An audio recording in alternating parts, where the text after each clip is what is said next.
പ്രമേഹം പലതരമുണ്ട്. Type 1, type 2, maturity onset diabetes of the young, gestational diabetes തുടങ്ങി പ്രമേഹം പലതരമാണ്. ഇൻസുലിൻ്റെ കുറവാണ് പ്രമേഹത്തിന് കാരണം എന്നാണ് ഒരു കാലത്ത് കരുതിയിരുന്നത്. ആധുനിക ശാസ്ത്രീയ കണ്ടെത്തലുകൾ കാണിക്കുന്നത് 90% പ്രമേഹ രോഗികളിലും ഇൻസുലിൻ്റെ കുറവില്ല, മറിച്ച് ഇൻസുലിൻ ആവശ്യത്തിനുണ്ട്, പക്ഷെ അതിന് പ്രവർത്തിക്കാൻ സാധിക്കുന്നില്ല എന്നതാണ്. ശരീരത്തിലെ ഇൻസുലിൻ്റെ പ്രവർത്തനക്ഷമത വർദ്ധിപ്പിച്ച് ഷുഗർ നിയന്ത്രിക്കാനും പ്രമേഹത്തിൽ നിന്നും മോചനം നേടാനും കഴിയുന്നതേ ഉള്ളൂ. അതിനായി എന്തൊക്കെയാണ് ശ്രദ്ധിക്കേണ്ടത് എന്ന് നോക്കാം. ഒരു ഹെൽത്ത് ടിപ്പ് തരിക എന്നതിനുപരി ഈ രോഗത്തിൻ്റെ കാരണങ്ങളെയും രോഗം നേരത്തെ കണ്ടെത്താനുള്ള മാർഗങ്ങളെയും രോഗം ശരീരത്തെ എത്രമാത്രം ബാധിച്ചു എന്ന് മനസ്സിലാക്കാനുള്ള പരിശോധനാ രീതികളെയും മോഡേൺ മെഡിസിനിൽ ലഭ്യമായ ചികിത്സാ രീതികളെയും അവയുടെ ഗുണദോഷങ്ങളെയും പരിമിതികളെയും കുറിച്ച് അറിവ് നൽകുകയും ഒപ്പം തന്നെ ജീവിതശൈലിയുമായി ഈ രോഗങ്ങൾക്കുള്ള ബന്ധവും ജീവിതശൈലി ക്രമപ്പെടുത്തുന്നതിലൂടെ രോഗപ്രതിരോധവും രോഗമുക്തിയും എങ്ങനെ സാധ്യമാക്കാമെന്നും മനസ്സിലാക്കാൻ സഹായിക്കുക എന്നതാണ് ഇതിലൂടെ ലക്ഷ്യമിടുന്നത്. അതിനാൽ വീഡിയോ കുറച്ച് നീണ്ടുപോകാം. കൂടുതലായി ഈ രോഗത്തെക്കുറിച്ചും അത് എങ്ങനെയാണ് ആരോഗ്യത്തെ പ്രതികൂലമായി ബാധിക്കുന്നത് എന്നറിയാനും മനസ്സിലാക്കി അതിൽ നിന്ന് മോചനം നേടാനും ആഗ്രഹിക്കുന്നവർക്ക് വേണ്ടിയാണിത്. മരുന്ന് കഴിച്ചുകൊണ്ടിരിക്കുന്ന രോഗികൾ പരിശോധനകൾ നടത്തി ഡോക്ടറുടെ നിർദ്ദേശപ്രകാരം മാത്രമേ മരുന്നുകൾ കുറയ്ക്കുകയോ നിർത്തുകയോ ചെയ്യാവൂ എന്ന കാര്യം പ്രത്യേകം ഓർമ്മിക്കണം. ആദ്യമായി പ്രമേഹം ഏതൊക്കെ ടൈപ്പാണ്, അതിൻ്റെയൊക്കെ പ്രത്യേകത എന്താണെന്നുള്ളത് നോക്കാം. ഒന്ന് നമ്മൾ ടൈപ്പ് 1 പ്രമേഹമാണ്. ടൈപ്പ് 1 പ്രമേഹം എന്ന് പറയുന്നത് നമ്മളുടെ ബോഡി ആവശ്യത്തിന് ഇൻസുലിൻ ഉണ്ടാക്കുന്നില്ല. ആ സ്റ്റേജിനെയാണ് നമ്മൾ ടൈപ്പ് 1 പ്രമേഹം എന്ന് പറയുന്നത്. അത് സാധാരണ കൊച്ചു കുട്ടികളിൽ പ്രമേഹം വന്നു കഴിഞ്ഞ് കഴിഞ്ഞാൽ ഒരു 1-2 വർഷത്തിനുള്ളിൽ പാൻക്രിയാസ് കംപ്ലീറ്റ് ഫങ്ഷനിങ് തീരുമെന്നാണ്. അതായത് നമുക്ക് തുടങ്ങുമ്പോഴേ ചിലപ്പം ഷുഗർ കൂടിയിട്ട് മാത്രമേ കാണുള്ളൂ. അത് ആ ഭക്ഷണക്രമവും നിയന്ത്രിച്ച് അത് ശരിക്കും ഈ ടൈപ്പ് 1ഉം ടൈപ്പ് 2ഉം എല്ലാം ജീവിതശൈലി രോഗത്തിലാണ് വരുന്നത്. ടൈപ്പ് 1-നകത്തൊരു ഓട്ടോ ഇമ്മ്യൂൺ പ്രോബ്ലംസ്, അതായത് നമ്മളുടെ ഇമ്മ്യൂൺ സിസ്റ്റം തന്നെ നമ്മളുടെ പാൻക്രിയാറ്റിലെ ഐലറ്റ് സെൽസ്, അതാണ് ഈ ഇൻസുലിൻ ഉണ്ടാകുന്നത്, ഐലറ്റ് സെൽസിനെ നശിപ്പിക്കുന്ന ഒരു സിറ്റുവേഷനാണ്. അത് കണ്ടുപിടിച്ച് ഉടനെ തന്നെ നമ്മൾ ഡയബറ്റീസ് ആണെന്ന് അറിഞ്ഞു കഴിഞ്ഞാൽ ആദ്യം നമ്മൾ നോക്കുമ്പോൾ ഇൻസുലിൻ ലെവലൊക്കെ അത്ര കുറഞ്ഞു പോയിട്ടുണ്ടാവില്ല. അല്ലെങ്കിൽ ഓൾറെഡി ഇൻസുലിൻ എടുക്കാൻ തുടങ്ങിയവർക്കാണെങ്കിൽ സി പെപ്റ്റൈഡ് ലെവൽ നോക്കാം. സി പെപ്റ്റൈഡ് ലെവൽ ഒരു 1ന് മുകളിലുണ്ടെങ്കിൽ, അറ്റ്ലീസ്റ്റ് ഒരു 0.5ന് മുകളിലെങ്കിലും ഉണ്ടെങ്കിൽ തന്നെ അത് ചിലപ്പം നമുക്ക് ആ പാൻക്രിയാസ്, കൊച്ചു കുട്ടികളല്ലേ, അപ്പോൾ പാൻക്രിയാസിൻ്റെ ആ ഡിസ്ട്രക്ഷൻ, ആ ഓട്ടോഇമ്യൂൺ പ്രോസസ്സ് സ്റ്റോപ്പ് ചെയ്യാൻ പറ്റിയാൽ മിക്കവാറും പാൻക്രിയാസിനെ അത്യാവശ്യം റീജനറേറ്റ് ചെയ്ത് ഇൻസുലിൻ ഡിപ്പെൻഡൻസിലേക്ക് പോകാതിരിക്കാൻ പറ്റും. പക്ഷെ അതിനകത്ത് നമ്മൾ ഇൻസുലിൻ ട്രീറ്റ്മെൻറ്റ് മാത്രം, ഇൻസുലിനും എടുത്ത് നമ്മൾ പഴയ ലൈഫ് സ്റ്റൈല്, അതായത് ഈ ജങ്ക് ഫുഡും എല്ലാം എടുത്തുകൊണ്ടിരുന്നു കഴിഞ്ഞാൽ വിതിൻ 1 or 2 ഇയേഴ്സിനുള്ളിൽ കംപ്ലീറ്റ് പാൻക്രിയാസ് ഡിസ്ട്രോയ്ഡ് ആവും. ഇപ്പം പാൻക്രിയാസിൽ ഈ ഇൻസുലിൻ ലെവലിൻ്റെ ഇൻസുലിൻ, അല്ലെങ്കിൽ ഓൾറെഡി എല്ലാവരും ഇൻസുലിൻ ഇഞ്ചക്ഷൻ എടുക്കുകയാണ്. അപ്പോൾ ഇൻസുലിൻ ലെവൽ നോക്കാൻ പറ്റില്ല, നോക്കിയിട്ട് അറിയാൻ പറ്റില്ല പാൻക്രിയാസ് ഉണ്ടാക്കുന്നുണ്ടോ എന്നറിയാൻ. അതിന് സി പെപ്റ്റൈഡ് എന്ന് പറഞ്ഞൊരു ടെസ്റ്റ് നോക്കണം. സി പെപ്റ്റൈഡ് നോക്കി ഒരു 0.5 എങ്കിലും ഉണ്ടെങ്കിൽ, മിനിമം വേണ്ടത് ഒരു ലാബിൻ്റെ അനുസരിച്ച് വ്യത്യാസം വരും, 0.8 to 0.1ന് മുകളിലുണ്ടെങ്കിൽ ഇറ്റ്സ് ഓക്കെ ആണ്. അപ്പോൾ അത്രയും ഉണ്ട്. അത് നിലനിർത്താൻ പറ്റുകയാണെന്നുണ്ടെങ്കിൽ അത് ഇൻസുലിൻ ഡിപ്പെൻഡൻസിലേക്ക് പോകാതിരിക്കാൻ പറ്റും. നെക്സ്റ്റ്, ഈ അഡൾട്ടിലും അങ്ങനെ ചിലപ്പം വരാം, പക്ഷേ സാധാരണ അതായത് പ്രായപൂർത്തിയായവരിലും ചിലപ്പം ഈ ഇങ്ങനത്തെ ഓട്ടോഇമ്യൂൺ ഡിസീസ് വരാം. പക്ഷേ അത് വളരെ സ്ലോ പ്രോഗ്രസ്സിങ് ആയിട്ടാണ് കാണുന്നത്. ഈ കുട്ടികളിലെ പോലെ അത്രയും ഫാസ്റ്റ് പ്രോഗ്രസ്സിങ് ആയിട്ട് കാണാറില്ല. അപ്പോൾ അതിലും ഇപ്പോൾ ചിലപ്പോൾ നമ്മൾ ആദ്യം തുടങ്ങുമ്പം ഡയബറ്റീസ് എന്ന് വരുന്നത് നോക്കുമ്പം ഇൻസുലിൻ ലെവൽ നോർമലായിരിക്കും, ലോ നോർമലോ അല്ലെങ്കിൽ നോർമലോ ഒക്കെ ആയിരിക്കും. പക്ഷെ കുറച്ച് 3-4 വർഷം കഴിയുമ്പോഴേക്കും അത് വീണ്ടും താഴ്ന്നു പോകാൻ തുടങ്ങും. അത് നമ്മളുടെ ഒരു ഓട്ടോഇമ്യൂൺ, സ്ലോ പ്രോഗ്രസീവ് ആയിട്ടുള്ള ഒരു ഓട്ടോഇമ്യൂൺ ഡിസീസിൻ്റെ ഭാഗമാണ്. അവിടെയാണേലും അതെന്താണെന്ന് കണ്ടുപിടിച്ച് ഓട്ടോഇമ്യൂൺ ആൻറ്റിബോഡീസ് ഒക്കെ ഉണ്ടോ എന്ന് നോക്കി കണ്ടുപിടിച്ച് ഈ ഓട്ടോഇമ്യൂൺ പ്രോസസ്സിന് പ്രോഗ്രഷൻ നിർത്തുകയാണെങ്കിൽ നമുക്ക് അത് ഒരു ഇൻസുലിൻ ഡിപ്പെൻഡൻസിലേക്ക് പോകാതെ തടയാൻ പറ്റും. ഈ ടൈപ്പ് 1 എന്ന് പറയുന്നത് ശരിക്കും ഒരു 10% വരുന്നുള്ളൂ. അവർക്കാണ് വൺസ് പാൻക്രിയാസിൻ്റെ ഫങ്ഷൻ തീർന്നു പോയാൽ ഇൻസുലിൻ ഇഞ്ചക്ഷൻ എടുക്കേണ്ടി വരുന്നത്. പക്ഷെ നമ്മൾ 90% ടൈപ്പ് 2 ഡയബറ്റിക്കാണ്. നമ്മളിപ്പോൾ ഇഞ്ചക്ഷൻ എടുക്കുന്നതിൽ, നമ്മൾ ഇൻസുലിൻ ഇഞ്ചക്ഷനൊക്കെ എടുക്കുന്നത് നോക്കിക്കഴിഞ്ഞ് കഴിഞ്ഞാലും നമുക്ക് കാണാം 90% പേരും ടൈപ്പ് 2 ഡയബറ്റീസുകാരാണ് ഇൻസുലിൻ എടുക്കുന്നത്. ശരിക്കും ടൈപ്പ് 2 ഡയബറ്റീസിന് ഇൻസുലിൻ്റെ ആവശ്യമില്ല, ഇൻസുലിൻ ഇഞ്ചക്ഷൻ്റെ ആവശ്യമില്ല. കാരണം പാൻക്രിയാസ് തന്നെ ആവശ്യത്തിന് ഇൻസുലിൻ ഉണ്ടാക്കുന്നുണ്ട്. ചിലരുടെ പാൻക്രിയാസ് ഒക്കെ ഒത്തിരി കൂടുതലായിരിക്കും. ശരിക്കും നമുക്കൊരു 4-5 ഇൻ്റർനാഷണൽ യൂണിറ്റ് ഇൻസുലിനെ ശരിക്കും പറഞ്ഞാൽ ബ്ലഡിൽ വേണ്ടതുള്ളൂ. പക്ഷേ മിക്കവാറും എല്ലാവർക്കും ഇൻസുലിൻ വർക്ക് ചെയ്യുന്നില്ല. അതുകൊണ്ട് ഇൻസുലിൻ്റെ അളവ് കൂടുതലായിരിക്കും. നമ്മൾ ഈവൻ അപ് ടു 250, 300 ഒക്കെ ഉള്ള ഇൻസുലിനുള്ള ഡയബറ്റീസുകാരെ കാണാറുണ്ട്. അതിൻ്റെ പുറത്ത് ചിലപ്പം ഇൻസുലിൻ ഇഞ്ചക്ഷനും കൂടി എടുക്കുന്നുണ്ടാവും. അപ്പോൾ ഈ സി പെപ്റ്റൈഡ് ലെവൽ, അപ്പോൾ നമ്മൾ ബേസിക്കലി ഇൻസുലിൻ എത്ര ഉണ്ടാക്കുന്നുണ്ടെന്ന് അറിയാനുള്ളത് സി പെപ്റ്റൈഡാണ്. അപ്പോൾ ഈ സി പെപ്റ്റൈഡ് ലെവലും പലരിലും വെരി ഹൈ ആയിട്ട് കാണാറുണ്ട്. അപ്പം അത് ശരിക്കും പറഞ്ഞു കഴിഞ്ഞാൽ അതൊരു കറക്റ്റായിട്ടുള്ള ഒരു ഇതല്ല. ടൈപ്പ് 2 ഡയബറ്റീസ് ശരിക്കും ഒരു ജീവിതശൈലി രോഗമാണ്. അവിടെ ആവശ്യത്തിന് ഇൻസുലിൻ ഉണ്ട്. അപ്പോൾ ശരിക്കും പറഞ്ഞാൽ അവിടെ ഇൻസുലിൻ നമ്മൾ പുറത്തുനിന്ന് കൊടുക്കേണ്ടതോ അല്ലെ ഇൻസുലിൻ കൂട്ടാനുള്ള മരുന്നുകളോ അല്ല. യൂഷ്വൽ മരുന്നുകളെല്ലാം തന്നെ നമ്മൾ കൊടുക്കുന്ന ഇൻസുലിൻ്റെ അളവ് കൂട്ടിയാണ് ഷുഗർ കൺട്രോൾ ചെയ്യാൻ നോക്കുന്നത്. അപ്പോൾ ഇൻസുലിൻ്റെ അളവ് കൂടുന്നതും ബോഡിക്ക് നല്ലതല്ല. അതാണ് നമ്മൾ ബേസിക് ഡയബറ്റീസ് ഉള്ളവർ മനസ്സിലാക്കേണ്ട ഒരു പ്രധാന കാരണം. അവരുടെ ബോഡി ഇൻസുലിൻ പ്രോപ്പറായിട്ട് ഉണ്ടാക്കുന്നുണ്ടോ എന്നുള്ളതാണ്. ഇൻസുലിൻ ആവശ്യത്തിന് ഉണ്ടാക്കുന്നുണ്ടോ എങ്കിൽ അത് ടൈപ്പ് 2 ഡയബറ്റീസ് ആണ്. ടൈപ്പ് 2 ഡയബറ്റീസ് ശരിക്കും 100% തിരിച്ചാക്കി റിവേഴ്സ് ചെയ്യാം, അല്ലെങ്കിൽ അതിനകത്ത് മോചനം നേടാവുന്നതേ ഉള്ളൂ എന്നുള്ളതാണ്. അതുപോലെ തന്നെ പ്രഗ്നൻസിയിൽ വരുന്ന ഡയബറ്റീസ് ഉണ്ടല്ലോ, ജസ്റ്റേഷൻ ഡയബറ്റീസ്, അതിലും സാധാരണ അതിൽ ഈ ടാബ്ലറ്റ് ഒക്കെ എടുത്തു കഴിഞ്ഞ് കഴിഞ്ഞാൽ പലപ്പോഴും കുഞ്ഞിന് ദോഷം വരാം. പ്രത്യേകിച്ച് ഈ മെറ്റ്ഫോമിനും അങ്ങനത്തെ എല്ലാ മരുന്നുകളും കുട്ടിക്ക് ദോഷം വരാൻ സാധ്യതയുണ്ട്. അത് ഉണ്ടാകാൻ പോകുന്ന കുഞ്ഞിൻ്റെ പലതര പ്രശ്നങ്ങളും ഉണ്ടാക്കും. അതുകൊണ്ട് എപ്പോഴും ഡയബറ്റിക് പേഷ്യൻസ് പ്രഗ്നൻസിയിലാണെങ്കിൽ എപ്പോഴും ഇൻസുലിൻ ആയിരിക്കും എടുക്കുന്നത്. അവിടെ ഓൾറെഡി ഇൻസുലിൻ കൂടുതലാണ്. അതുകൊണ്ടാണ് പലർക്കും ഇൻസുലിൻ എടുത്തു കഴിഞ്ഞാൽ പോലും ഷുഗർ കൺട്രോൾ ചെയ്യാനും ഷുഗർ താഴെ കുറഞ്ഞു പോവുകയും കൂടുന്നതിൻ്റെ ഇടയിലായിരിക്കും. ശരിക്കും ജസ്റ്റേഷൻ ഡയബറ്റീസിലാണെങ്കിലും ശരിക്കും ആവശ്യത്തിന് ഇൻസുലിൻ ഉണ്ട്. അതുകൊണ്ട് ഡയറ്റ് കറക്റ്റായിട്ട് കൺട്രോൾ ചെയ്യാൻ പറ്റുകയാണെങ്കിൽ ഇൻസുലിൻ്റെ ആവശ്യമില്ല. അല്ലാതെ തന്നെ ഒരു മരുന്നും ഇല്ലാതെ തന്നെ ഷുഗർ നന്നായിട്ട് കൺട്രോൾ ചെയ്യാവുന്നതേ ഉള്ളൂ ശരിക്കും. നെക്സ്റ്റ്, എങ്ങനെയുള്ളവരിലാണ് ഈ ഡയബറ്റീസ് വരാൻ ചാൻസ് ഉള്ളതെന്ന്, അതായത് പ്രീഡിസ്പോസിങ് ഫാക്ടേഴ്സ് എന്ന് പറയും. അത് എങ്ങനെയുള്ളവരിലാണ് ഡയബറ്റീസ് വരുന്നത്? അത് ഏറ്റവും പ്രധാനം ഡയബറ്റീസ് വരാൻ സാധ്യത കൂടുതൽ എന്ന് പറഞ്ഞാൽ ഒന്ന് ജെനറ്റിക്. നമ്മുടെ കുടുംബത്തിൽ പ്രത്യേകിച്ച് അച്ഛനും അമ്മയ്ക്കും ഡയബറ്റീസ് അച്ഛനും അമ്മയ്ക്കും കൂടെ ഉണ്ടെങ്കിൽ നല്ലൊരു ശതമാനം 80 to 90% കിട്ടിയിട്ടുണ്ടാവും മക്കൾക്ക്. അല്ലെങ്കിൽ ഒരാൾക്കാണെങ്കിൽ അതനുസരിച്ചായിരിക്കും. അപ്പോൾ എത്ര പെർസെൻറ്റേജ് ഓഫ് നോക്കിക്കഴിഞ്ഞ് കഴിഞ്ഞാൽ പിന്നെ അവരെങ്ങനെയാണ് ബോഡി മെയിൻറ്റെയിൻ ചെയ്യുന്നതനുസരിച്ച്. ആക്ച്വലി ഒന്ന് ജെനറ്റിക് ഉണ്ട്, അതുപോലെ തന്നെ ലൈഫ് സ്റ്റൈലിലാണ് ഡിസൈഡ് ചെയ്യുന്നത്. ഏറ്റവും പ്രധാനം നമ്മൾ ഒബേസിറ്റി, ഇപ്പം അച്ഛനും അമ്മയ്ക്കും ഡയബറ്റീസ് ഉണ്ട്, അതിൻ്റെ കൂടെ ഒബേസിറ്റിയും കൂടെ വന്നിട്ടുണ്ടെങ്കിൽ വളരെ ചെറുപ്പത്തിലേ തന്നെ ഡയബറ്റീസ് വരാം.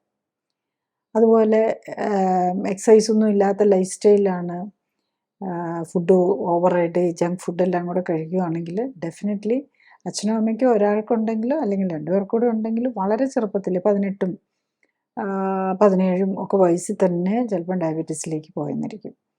പിന്നെ ഈ അബ്ഡോമിനൽ ഒബേസിറ്റി, കുടവയറുള്ളവർക്കാണ് ഡയബറ്റീസിന് സാധ്യത കൂടുതൽ. അപ്പോൾ ഓൾറെഡി ജെനറ്റിക് പ്രിഡിസ്പൊസിഷൻ ഉണ്ട്, അതിൻ്റെ കൂടെ നമ്മളുടെ കുടവയറും ഒക്കെ വന്നിട്ടുണ്ടെങ്കിൽ പെട്ടെന്ന് വരാം.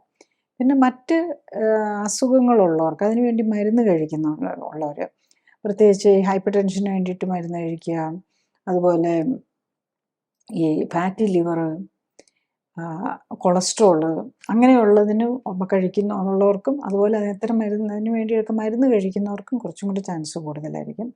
പിന്നെ ഏറ്റവും മെഡിസിൻ ഇൻഡ്യൂസ്ഡ് ആയിട്ടും വരാം. പ്രത്യേകിച്ച് അതിനകത്ത് ഏറ്റവും മെഡിസിൻ ഇൻഡ്യൂസ്ഡ് ആയിട്ട് വരുന്ന ഈ ഇമ്മ്യൂണോസപ്രസൻസ് സ്റ്റീറോയിഡ്സ് ഒക്കെ പോലെയല്ല, പ്രത്യേകിച്ച് ആസ്മ, അലർജി, ഓട്ടോഇമ്യൂൺ ഡിസീസ്, ഇതിനൊക്കെ വേണ്ടി ലോങ് ടൈം സ്റ്റീറോയിഡ് മെഡിസിൻസ് എടുക്കേണ്ടി വരും. അപ്പോൾ അങ്ങനെയുള്ളപ്പോൾ സ്റ്റീറോയിഡ് ഇൻഡ്യൂസ്ഡ് ആയിട്ടുള്ള ഡയബറ്റീസ് വരാം. അപ്പം ഇതൊക്കെയാണ് നമ്മൾ ഏറ്റവും കൂടുതൽ പ്രിഡിസ്പോസിങ് ആയിട്ട് വരുന്നത്. നെക്സ്റ്റ്, കോമോബിഡിറ്റീസ്, അല്ലെങ്കിൽ ഇതിനൊപ്പം തന്നെ വരാവുന്ന മറ്റു രോഗങ്ങൾ എന്തൊക്കെയാണ്, അതായത് ഒരു ഡയബറ്റിക് പേഷ്യൻ്റ് ആണ്, അയാൾക്ക് വരാവുന്ന മറ്റു രോഗങ്ങൾ എന്തൊക്കെയാണെന്നുള്ളതാണ്. അതിൽ നമ്മളൊരു മെറ്റബോളിക് സിൻഡ്രോം എന്ന് പറയും. അതായത് നമ്മളുടെ ബോഡിയുടെ കെമിക്കൽ റിയാക്ഷൻസ് ആണല്ലോ, അതിൽ വരുന്ന തകരാറുകൾ കൊണ്ടുണ്ടാകുന്ന രോഗങ്ങളെയാണ് മെറ്റബോളിക് സിൻഡ്രോത്തിനകത്ത് വരുന്നത്. അതിൽ ഏറ്റവും പ്രധാനം ഒരു മെറ്റബോളിക് സിൻഡ്രോം ഡയഗ്നോസിസ് ആയിട്ട് നമ്മൾ എടുക്കുന്നത് ഹൈപ്പർ ടെൻഷൻ, ഒബേസിറ്റി, ഡയബറ്റിസ്, പിന്നെ ഡിസ്ലൈപ്പിഡീമിയ അല്ലെങ്കിൽ കൊളസ്ട്രോൾ കൂടുക എന്ന് പറയുന്നത്. ഇതിലേതെങ്കിലും 2 ഫാക്ടേഴ്സ് ഉണ്ടെങ്കിൽ അതിൻ്റെ അർത്ഥം അതൊരു മെറ്റബോളിക് സിൻഡ്രോം ആയിട്ടാണ് കണക്കാക്കുന്നത്. അപ്പോൾ അതിൻ്റെ കൂടെ മറ്റു ഫാക്ടേഴ്സും കൂടെ കയറി വരും. പ്രത്യേകിച്ച് ഫാറ്റി ലിവർ, ഇതൊക്കെ ഈ അസുഖങ്ങളുള്ളവർക്ക്, അതായത് പ്രഷറോ പ്രമേഹമോ കൊളസ്ട്രോളോ ഒക്കെ ഉള്ളവർക്ക് മിക്കവാറും ഫാറ്റി ലിവർ ഉണ്ടാകും, യൂറിക് ആസിഡ് കൂടുതലുണ്ടാകും, പിന്നെ അതിൻ്റെ കൂടെ ഒബേസിറ്റി ഉണ്ടാകും, അങ്ങനെ മൾട്ടിപ്പിൾ ഫാക്ടേഴ്സ് ഉണ്ടാകും. അപ്പോൾ ഇതിനാണ് നമ്മൾ മെറ്റബോളിക് സിൻഡ്രോം എന്നുള്ളത് പറയുന്നത്.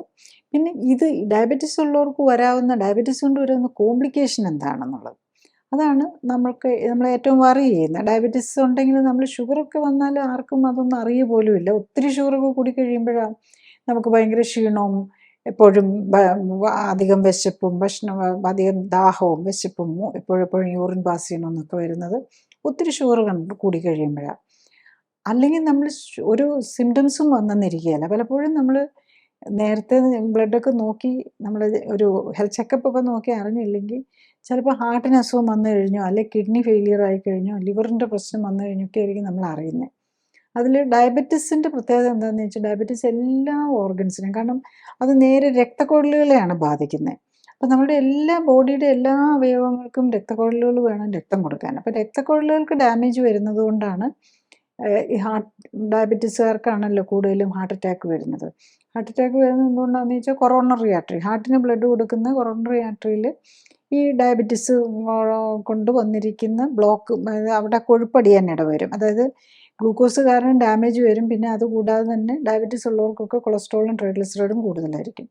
അപ്പോൾ ആ ഡാമേജും വരും, അതിൻ്റെ കൂടെ കൊഴുപ്പടിയുകയും ചെയ്യും. പിന്നെ മിക്കവരും BP ഉണ്ടാകും. അപ്പോൾ ഈ പ്രഷറും ഹൈ പ്രഷറും കൊളസ്ട്രോളും ഡയബറ്റീസും എല്ലാം കൂടെ കൂടിയാണ് അവിടെ ബ്ലോക്ക് ഉണ്ടാക്കുന്നത്. അതുകൊണ്ട് ഹാർട്ട് അറ്റാക്കും ഹാർട്ടിന് പ്രശ്നങ്ങൾ വരാം. അതുപോലെ കിഡ്നിയിൽ വളരെ നേരിയ രക്തക്കുഴലുകളാണ്, അതിന് ഡാമേജ് വരുന്നത് കൊണ്ടാണ് കിഡ്നി ഡിസീസ് വരുന്നത്. കിഡ്നി ഫെയിലിയറിൽ ഇപ്പം നമ്മൾ ഡയാലിസിസ് യൂണിറ്റുകളിൽ ചെന്ന് കഴിഞ്ഞാൽ അവിടുത്തെ ഒരു 80% പേഷ്യൻസും ഡയബറ്റിക് പേഷ്യൻസ് ആയിരിക്കും. നെക്സ്റ്റ് ഡയബറ്റീസ് അഫക്റ്റ് ചെയ്യുന്നത് ലിവറിനെയാണ്. അപ്പം ലിവറിൽ പലപ്പോഴും മിക്കവാറും ഫാറ്റി ലിവർ എന്നുള്ള ഇതായിരിക്കും വരുന്നത്. ഫാറ്റി ലിവർ വന്നു കഴിഞ്ഞാൽ അത് ഗ്രേഡ് 1, ഗ്രേഡ് 2, ഗ്രേഡ് 3, പിന്നെ അത് സിറോസിസിലേക്ക് പോകാം, ഈവൻ ക്യാൻസറിലേക്ക് വരെ പോകാം. അതിന് നോൺ ആൽക്കഹോളിക് ഹെപ്പറ്റൈറ്റിസ് എന്നാണ് പറയുന്നത്, നാഷ്. അതിൽ കാരണം എന്താണെന്ന് ചോദിച്ചു കഴിഞ്ഞാൽ ഈ ഡയബറ്റീസും ഇതും കൂടെ, കാരണം ഡയബറ്റീസ് കൂടുതൽ ഗ്ലൂക്കോസ് ആണല്ലോ. അപ്പം നമ്മളുടെ ബോഡി കൂടുതൽ ഇൻസുലിൻ ഉണ്ടാക്കി കൂടുതൽ ഗ്ലൂക്കോസിനെ കൊളസ്ട്രോൾ ആക്കി, ട്രൈഗ്ലിസറൈഡ് ആക്കി, അതായത് കൊഴുപ്പാക്കി മാറ്റി സ്റ്റോർ ചെയ്യാനായിട്ട് നോക്കും. അപ്പോൾ പക്ഷേ നമ്മുടെ സ്റ്റോറേജ് സെൽസ് ഓൾറെഡി ഓവർ വെയ്റ്റും ഒബേസിറ്റി ആയിട്ടുണ്ടാകും. അപ്പം നമ്മളുടെ ഈ ഫാറ്റ് സെൽസ് ഒക്കെ പറയും ഇനി കൊളസ്ട്രോൾ, ഇനി ട്രൈഗ്ലിസറൈഡ് ഒന്നും വേണ്ടാന്ന് പറയും, ഇനി ഫാറ്റൊന്നും അങ്ങോട്ട് എടുക്കാൻ പറ്റില്ല എന്ന് പറയും. അപ്പോൾ ഇതിങ്ങനെ ബ്ലഡിൽ കൂടെ ഇങ്ങനെ സർക്കുലേറ്റ് ചെയ്തുകൊണ്ടിരിക്കും. അതൊക്കെയാണ് ഈ രക്തക്കുഴലുകളിലും ഒക്കെ പോയി അടിയും. അവിടെയും ഒന്നും അടിയാൻ പറ്റാത്തതൊക്കെ ലിവർ തന്നെ കെട്ടിക്കിടക്കും. അതാണ് തുടക്കം, ഫാറ്റി ലിവറിൻ്റെ തുടക്കം. പിന്നെ അത് ലിവറിന് ഇങ്ങനെ ഒരു വലിയ വലിയ ഫ്ലാറ്റ് ഗ്ലോബ്യൂൾസ് ഒക്കെ വന്നു കഴിഞ്ഞാൽ ലിവർ സെല്ലിനെ തന്നെ ഡാമേജ് ആകും. അപ്പോഴാണ് നമ്മൾ ഹെപ്പറ്റൈറ്റിസ് എന്നുള്ള നിലയിലേക്ക് വരുന്നത്. അങ്ങനെ ഹെപ്പറ്റൈറ്റിസ് വന്ന് ഈ സെൽസുകളിലൊക്കെ ഡാമേജ് ആയി പോകുമ്പോഴേക്കുമാണ് സിറോസിസിലേക്ക് വരുന്നത്. അപ്പോൾ ഈ ഇൻഫ്ലമേഷൻ, നീർക്കെട്ട് കാരണമാണ്, നീർക്കെട്ട് ഇങ്ങനെ കുറേ കാലം നിൽക്കുമ്പോഴേക്കുമാണ് സിറോസിസിൽ നിന്നുള്ളത് ചിലപ്പം ക്യാൻസറിലേക്ക് വരാം, അല്ലെങ്കിൽ ലിവർ ഫെയിലിയറിലേക്ക് പോകാം. പിന്നെ ഇതുപോലെ തന്നെ വരാവുന്ന പ്രശ്നമാണ് കണ്ണിൻ്റെ രക്തക്കുഴലുകൾ വളരെ നേരിയ രക്തക്കുഴലുകളാണ്. അതിന് വരുമ്പോഴാണ് കണ്ണിൻ്റെ വിഷൻ പ്രശ്നങ്ങളെല്ലാം വരുന്നത്. പിന്നെ ഇവൻ ചെവിക്ക് എല്ലാ സെൻസേഷനുകളെയും അഫക്റ്റ് ചെയ്യാം, കാരണം അതിനെല്ലാം നെർവ്സ് ആണല്ലോ വരുന്നത്. എല്ലാ നെർവുകളെയും അഫക്റ്റ് ചെയ്യാം, കാരണം നെർവ്സിലേക്ക് വളരെ നേരിയ രക്തക്കുഴലുകളാണ് ഈ നെർവുകൾക്കൊക്കെ ബ്ലഡ് കൊടുത്ത് അതിന് ന്യൂട്രീഷനും ഓക്സിജനും ഒക്കെ കൊടുക്കുന്നത്. അപ്പോൾ അതിന് ഡാമേജ് ആകുമ്പോൾ കണ്ണിനാണ് വിഷൻ പോവും, ചെവിയുടെയാണ് ഹിയറിങ്ങിന് കുഴപ്പം വരാം. ഈവൻ നമ്മളുടെ നമുക്കറിയാം സ്കിന്നിൽ എപ്പോഴും പ്രോബ്ലം വരുന്ന, സെൻസേഷൻ കുറവ് വരുന്നത് കൈയുടെയും കാലിൻ്റെ പാദത്തിനും ആണ് ഏറ്റവും. കാരണം അവിടെയാണ് ഏറ്റവും ലോങ് നെർവ്സ് പോകുന്നതും ലോങ് ബ്ലഡ് വെസൽസ്, അവിടുത്തെയാണ് ഏറ്റവും ടൈനി ബ്ലഡ് വെസൽസ് വരുന്നത്. ഏറ്റവും ചെറിയതാവും, കാരണം താഴോട്ട് പോകുമ്പോഴേക്കും അതിൻ്റെ വലിപ്പം കുറഞ്ഞു വരുവാണല്ലോ. അപ്പോൾ ഈ രക്തക്കുഴലുകൾക്ക് ഡാമേജ് വരുന്നത് കൊണ്ടാണ് ഈ പുകച്ചിൽ, കൈക്കും കാലിനും ഒക്കെ പുകച്ചിൽ, തരിപ്പ്, പിന്നെ സ്കിന്നിലാണെങ്കിൽ ചൊറിഞ്ഞു പൊട്ടാനും അല്ലെങ്കിൽ ചുമന്ന് വരാനും ഒക്കെ തുടങ്ങും. അതായത് ഒരു ഡയബറ്റിക് ഡെർമോപ്പതി എന്ന് പറയും. പിന്നെ അൾസർ വരാം, നോൺ ഹീലിംഗ് അൾസറിലേക്ക് പോകാം. അപ്പോഴാണല്ലോ നമ്മൾ ഈ കാലൊക്കെ അല്ലെങ്കിൽ വിരലൊക്കെ മുറിച്ച് കളയുക അങ്ങനത്തെയൊക്കെ വേണ്ടിയിരുന്നത്, ആംപുട്ടേഷനിലേക്കൊക്കെ വേണ്ടിയിരുന്നത്. ഇതൊക്കെ സെൻസറി ലോസ് കൊണ്ട് വരുന്നതാണ്. പിന്നെ നെക്സ്റ്റ് നമ്മൾ നോക്കിക്കഴിഞ്ഞാൽ ഡയബറ്റീസിൻ്റെ കോമോർബിഡിറ്റി ആയിട്ട് വരുന്നത് പലപ്പോഴും ഈ ഡയബറ്റിക് പേഷ്യൻസിന് മറ്റ് ഓട്ടോ ഇമ്മ്യൂൺ ഡിസീസസ് ഉണ്ടാവും. അപ്പം ഇപ്പം ഈ പല ഡയബറ്റിക് പേഷ്യൻസിനും കാണാം നമുക്ക് തൈറോയിഡിൻ്റെ പ്രോബ്ലം ഉണ്ടാകും, ഹാഷിമോട്ടോസ് തൈറോയിഡൈറ്റിസ് ഉണ്ടാവും. അതുപോലെ തന്നെ ആർത്രൈറ്റിസിൻ്റെ പ്രശ്നം ഉണ്ടാവും, ഈവൻ വെരിക്കോസ് വെയിൻ, അങ്ങനെ മൾട്ടിപ്പിൾ പ്രോബ്ലംസ് ഇതിൻ്റെ കൂടെ ഉണ്ടാകും. ഈവൻ ഇപ്പം ലേറ്റസ്റ്റ് ആയിട്ട് നമ്മൾ പറയുന്നത് ഈ പൈൽസ്, വെരിക്കോസ് വെയിൻ, ഇതൊക്കെ ഒരു ഓട്ടോ ഇമ്മ്യൂൺ ഡിസീസിൻ്റെ ഭാഗം കൂടെ ആയിട്ടാണ്. അപ്പം ഇത്തരം രോഗങ്ങൾ ഉണ്ടാകാനും ഡയബറ്റിക് പേഷ്യൻസിന് സാധ്യത കൂടുതലാണ്. അതുപോലെ തന്നെ ക്യാൻസർ പോസിബിലിറ്റിയും ഡയബറ്റിക് പേഷ്യൻറ്റിന് കൂടുതലാണ്. കാരണം ഈ ഷുഗർ കൂടി നിൽക്കുമ്പോൾ എപ്പോഴും ഇൻസുലിൻ ലെവലും കൂടുതലായിരിക്കും. അതിൻ്റെ കൂടെ പലപ്പോഴും ട്രീറ്റ്മെൻ്റ് ആയിട്ട് തന്നെ കൊടുക്കുന്ന ഇൻസുലിൻ ഇഞ്ചക്ഷനും ഉണ്ടാവും. അപ്പോൾ ഇൻസുലിൻ കൂടുമ്പോൾ നമ്മളുടെ ഈ ക്യാൻസർ സെല്ലിനെയൊക്കെ ഡിസ്ട്രോയ് ചെയ്യാനുള്ള നമ്മുടെ ഇമ്മ്യൂൺ സിസ്റ്റത്തിൻ്റെ പവർ കുറഞ്ഞു പോകും. അതുകൊണ്ട് തന്നെ ക്യാൻസർ സെൽ എസ്കേപ്പ് ചെയ്ത് ക്യാൻസർ വരാനുള്ള സാധ്യത കൂട്ടുകയാണ് ചെയ്യുന്നത്. അപ്പോൾ ഡയബറ്റിക് പേഷ്യൻ്റ് എപ്പോഴും ക്യാൻസർ പോസിബിലിറ്റിയും കൂടുതലായിരിക്കും. ഡയബറ്റീസിൻ്റെ ഡയഗ്നോസിലേക്ക് വരുമ്പം നമ്മൾ ടെസ്റ്റുകളായിട്ട് നോക്കുന്നത് ഇപ്പോൾ ടൈപ്പ് 1 ഡയബറ്റീസ് ആണെങ്കിലും ടൈപ്പ് 2 ഡയബറ്റീസ് ആണെങ്കിൽ നമ്മളെപ്പോഴും ഷുഗർ നോക്കും. പിന്നെ നമ്മൾ നോക്കാറുള്ള HbA1c, അതായത് 3 മാസത്തെ ആവറേജ് എങ്ങനെയാണ്. പിന്നെ നോക്കേണ്ടത് ഇൻസുലിൻ ലെവലാണ്. പിന്നെ ഓൾറെഡി ഇൻസുലിൻ എടുത്തുകൊണ്ടിരിക്കുന്നവരും അല്ലെ ഇൻസുലിൻ ഇഞ്ചക്ഷൻ ഉള്ളവരാണ് C-പെപ്റ്റൈഡ് ലെവൽ, അതാണ് നമ്മളുടെ പാൻക്രിയാസ് എന്തോരം വർക്ക് ചെയ്യുന്നുണ്ടെന്ന് അറിയാൻ. ഇപ്പം ഈ ടെസ്റ്റുകളാണ് നമുക്ക് ബേസിക് ആയിട്ടുള്ള നമ്മൾ ഡയഗ്നോസ്റ്റിക് ആയിട്ട് വരുന്നത്. ബട്ട് ഷുഗർ നമ്മൾ നോക്കുന്നത് ഒട്ടും ഡിപ്പെൻഡബിൾ അല്ല. കാരണം നമ്മൾ ഷുഗർ ഭക്ഷണം കഴിച്ചതും നമ്മുടെ ആക്ടിവിറ്റി ആയിട്ട് എപ്പോഴും കണക്ട് ചെയ്തായിരിക്കും. അപ്പം മിനിമം നമ്മൾ നോക്കേണ്ടത് HbA1c ആണ്. അതിലും നേരത്തെ കണ്ടുപിടിക്കണമെന്നുണ്ടെങ്കിൽ ഇൻസുലിൻ ലെവലാണ് ടൈപ്പ് 2 ഡയബറ്റീസിൽ ആദ്യം കൂടാൻ തുടങ്ങുന്നത്. അപ്പം ഈ HbA1cയും ഇൻസുലിനും രണ്ടും നോക്കുന്നതാണ് നേരത്തെ കണ്ടുപിടിക്കാൻ ഏറ്റവും ഇതായിട്ടുള്ള. അതുപോലെ തന്നെ ഇതേതാണ് തിരിച്ചറിയാൻ, ടൈപ്പ് 1 ആണോ വൺസ് ഡയബറ്റിക്സ് എന്ന് കണ്ടു കഴിഞ്ഞ് കഴിഞ്ഞാൽ നമുക്ക് തിരിച്ചറിയണമല്ലോ അത് ടൈപ്പ് 1 ആണോ ടൈപ്പ് 2 ആണോ എന്ന്. അതാണ് നമ്മൾ എന്താണ് ട്രീറ്റ്മെൻറ്റ് വേണ്ടതെന്നുള്ളത് ഡിസൈഡിങ് ഫാക്ടർ ആവുന്നത്. പിന്നെ വൺസ് നമ്മൾ ടൈപ്പ് 1 ആണെന്ന് സംശയം തോന്നിയാൽ പിന്നെ നോക്കേണ്ട ടെസ്റ്റ് എന്ന് പറഞ്ഞാൽ ഓട്ടോ ഇമ്മ്യൂൺ ആൻറ്റിബഡീസ് ഉണ്ട്. ഒരു 4-5 ഓട്ടോ ഇമ്മ്യൂൺ ആൻറ്റിബഡീസ് ഉണ്ട്. അതായത് പാൻക്രിയാസിനെ അഫക്റ്റ് ചെയ്യുന്ന ഓട്ടോ ഇമ്മ്യൂൺ ഡിസീസ് ആണോ എന്നറിയാൻ. അപ്പോൾ അതിൽ പോസിറ്റീവ് കണ്ടു കഴിഞ്ഞ് കഴിഞ്ഞാൽ അതൊരു പ്രോഗ്രസീവ് ആണെന്ന് ഓർക്കണം. അപ്പോൾ അല്ല നമ്മളുടെ ഇൻസുലിൻ ലെവലൊക്കെ ഒത്തിരി കൂടുതലാണെങ്കിൽ നമുക്ക് ടൈപ്പ് 2 ഡയബറ്റീസ് റിവേഴ്സ് ചെയ്യാനാണെങ്കിലും ട്രീറ്റ് ചെയ്യാനാണെങ്കിലും ഒക്കെ ഈസിയാണ്. പക്ഷെ അതേസമയത്ത് ടൈപ്പ് 1 ഡയബറ്റീസ് ആണല്ല, ടൈപ്പ് 1 ഡയബറ്റീസിൻ്റെ തുടക്കമാണെന്ന് അറിഞ്ഞു കഴിഞ്ഞാൽ തന്നെ നമ്മൾ കുറേ കൂടെ സീരിയസ് ആയിട്ട് എടുക്കണം. നെക്സ്റ്റ് നമുക്ക് ഡയബറ്റീസ് ഉണ്ടെന്ന് അറിഞ്ഞു കഴിഞ്ഞ് കഴിഞ്ഞാൽ ഡയഗ്നോസിസ് കണ്ടുപിടിച്ചു, ഇൻസുലിൻ നോക്കി, C-പെപ്റ്റൈഡ് നോക്കി, HbA1c നോക്കി, ഷുഗർ നോക്കി, ഏതാണ് ടൈപ്പ് 1 ആണോ ടൈപ്പ് 2 ആണോ എന്ന് അറിഞ്ഞു. ഇനി നെക്സ്റ്റ് എന്താ അറിയേണ്ടതെന്ന് ചോദിച്ചു കഴിഞ്ഞാൽ ഡയബറ്റീസ് കാരണം നമ്മുടെ ബോഡിക്ക് എന്തോരം ഡാമേജ് വന്നിട്ടുണ്ടെന്നുള്ളതാണ്. അറിയാൻ പ്രത്യേകിച്ച് നമ്മൾ നോക്കേണ്ടത് കിഡ്നിയാണോ ഒന്ന് ഏറ്റവും കൂടുതൽ ബാധിക്കുന്നത്. കിഡ്നി ഫങ്ഷൻ നോക്കണം. പ്രത്യേകിച്ച് കിഡ്നിയിൽ നോക്കേണ്ടത് GFR നോക്കണം. അതുപോലെ മൂത്രത്തിൽ കൂടെ ആൽബുമിൻ പോകുന്നുണ്ടോയെന്ന്. അതാണെങ്കിലും ലക്ഷണമായിട്ട് നമ്മൾ നോക്കുകയാണെന്നുണ്ടെങ്കിൽ മൂത്രത്തിൽ പത വരുന്നുണ്ടോയെന്ന്. പിന്നെ നമ്മൾ ഡയബറ്റീസിൻ്റെ ലക്ഷണങ്ങളെക്കുറിച്ച് നേരത്തെ പറഞ്ഞില്ലായിരുന്നു. ലക്ഷണങ്ങളായിട്ട് നമ്മൾ നോക്കുമ്പം ക്ഷീണം വരിക, എപ്പോഴും വെള്ളം കുടിക്കണമെന്ന് തോന്നുക, എപ്പോഴും യൂറിൻ പാസ് ചെയ്യണമെന്ന് തോന്നുക, ഭയങ്കര വിശപ്പ്, എപ്പോഴും ഭക്ഷണം കഴിക്കണമെന്ന് തോന്നുക, ഇതൊക്കെ ആയിരിക്കും നമ്മുടെ ഡയബറ്റീസിൻ്റെ ഒരു ലക്ഷണമായിട്ട് വരുന്നത്. അതുപോലെ തന്നെ നമ്മളുടെ സ്കിന്നിൽ വരുന്ന കളർ ചേഞ്ചസ്, പ്രത്യേകിച്ച് നമ്മളുടെ കഴുത്തിന് ചുറ്റും ഡാർക്ക്നെസ് അല്ലെങ്കിൽ കഷത്തിൽ കറുപ്പ് നിറം, അതൊരു ഇൻസുലിൻ റെസിസ്റ്റൻസിൻ്റെ ലക്ഷണമാണ്. അതായത് ഇൻസുലിൻ്റെ അളവ് കൂടുമ്പം, അതുപോലെ ഈ പാലുണ്ണി എന്ന് പറയില്ല, നമ്മുടെ സ്കിന്നിൽ ഒരു സ്കിൻ ടാങ്ക് പോലെ സ്കിൻ ഇങ്ങനെ ചുരുണ്ടുകൂടി വളർന്നു വരുന്നത്, അതൊക്കെ വരുന്നത് സ്കിൻ ടാക്സ്, ഈ കാൻഡോസിസ് നിഗ്രൻസ് എന്ന് പറയും, ഈ സ്കിന്നിന് കട്ടി കൂടി കറുത്തു വരുന്നത്. യൂഷ്വലി കഴുത്തിന് ചുറ്റും കക്ഷത്തിലൊക്കെയാണ്. ഈവൻ കൊച്ചു കുട്ടികളിലൊക്കെ കഴുത്തിന് ചുറ്റും അല്ലെങ്കിൽ കക്ഷത്തിലും ഒക്കെ ഇങ്ങനെ കറുപ്പ് നിറം കാണുകയാണെന്നുണ്ടെങ്കിൽ ഡെഫിനറ്റ്ലി അത് പ്രീ ഡയബറ്റിക് ആണെന്ന് എടുത്ത് ഇൻസുലിൻ ലെവൽ ചെക്ക് ചെയ്യണം. പിന്നെ അതുപോലെ കൂടുതലും ഈ പ്രായമായവരിലാണ് ഈ ചീക്കിൽ, കവിളിൻ്റെ അവിടെയും നെറ്റിയിലും ഒക്കെ ഡാർക്ക്നെസ് കാണുക. അപ്പോൾ ഒന്ന് ഡയബറ്റിക് ആയിരിക്കും. പിന്നെ ഡയബറ്റിക് ആയിട്ടുള്ള ഓൾറെഡി ഡയബറ്റിക് ആയിട്ടുള്ളവർ അങ്ങനെ കറുപ്പ് നിറം കാണുകയാണെങ്കിൽ അവർ ശ്രദ്ധിക്കേണ്ടത് അവരുടെ കിഡ്നിയും ലിവറിനെയൊക്കെ അഫക്റ്റ് ചെയ്തിട്ടുണ്ടാകുക എന്നുള്ളതാണ്. അപ്പോൾ കിഡ്നിയെ അഫക്റ്റ് ചെയ്തിട്ടുണ്ടോ എന്ന് അറിയാനായിട്ടാണ് നമ്മൾ കിഡ്നി ഫങ്ഷൻ നോക്കേണ്ടത്, അല്ലെങ്കിൽ RFT എന്ന് പറയുന്നത്. അതിൽ നമുക്ക് ഡിഫറെൻറ്റ് പാരാമീറ്റേഴ്സ് ഉണ്ട്. അതിൽ തന്നെ ഏറ്റവും പ്രധാനമായിട്ടെന്ന് പറയേണ്ടത് GFR ആണ്. പിന്നെ നമ്മൾ ക്രിയാറ്റിനൊക്കെ നോക്കിയാൽ അതൊക്കെ നോർമൽ റേഞ്ചിലാണേലും GFR താന്നു തുടങ്ങി കഴിഞ്ഞ് കഴിഞ്ഞാൽ നമ്മൾ മോർ സീരിയസ് ആണ്. അതുപോലെ തന്നെ മൈക്രോ ആൽബുമിൻ ഒത്തിരി കൂടി കഴിയുമ്പോഴേക്കും യൂറിന് പത പോലെ തോന്നും. അങ്ങനെ കാണുന്നുണ്ടെങ്കിലും ഡെഫിനറ്റ്ലി യൂറിന് പതയുള്ള ഡയബറ്റിക് പേഷ്യൻസും പ്രത്യേകിച്ചും മൈക്രോ ആൽബുമിൻ നോക്കണം. അതുപോലെ RFTയിൽ GFR നോക്കണം. പിന്നെ വേറൊരു ഇമ്പോർട്ടൻറ്റ് കാര്യം എന്താണെന്ന് വെച്ചാൽ പലപ്പോഴും യൂറിക് ആസിഡ് എന്നുള്ളത് കിഡ്നി ഫങ്ഷൻ്റെ ഒരു ലക്ഷണം, കിഡ്നി ഫങ്ഷൻ കുറയുന്നതിൻ്റെ ലക്ഷണമാണ് യൂറിക് ആസിഡ് കൂടുക എന്നുള്ളത്.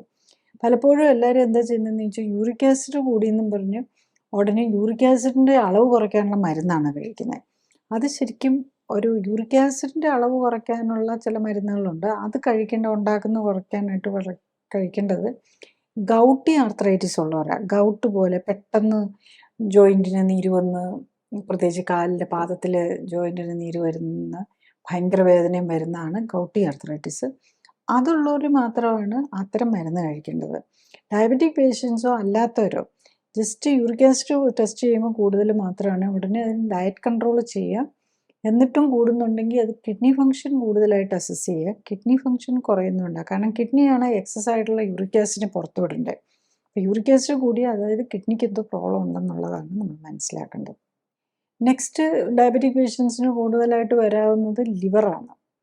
ലിവറിന് വേണ്ടിയിട്ട് ലിവർ ഫങ്ഷൻ ടെസ്റ്റ് നോക്കണം. അതിനകത്ത് ഹെപ്പറ്റൈറ്റിസ് വന്നിട്ടുണ്ടോ എന്ന് നോക്കണം. അതുപോലെ തന്നെ ഡയബറ്റിക് പേഷ്യൻസ് നോക്കുന്ന പാൻക്രിയാസിൻ്റെ ഫങ്ഷനാണ്. പാൻക്രിയാസിൽ തന്നെ ഇതിപ്പം ഇൻസുലിൻ ഉണ്ടാക്കുന്ന ഫങ്ഷനാണ്.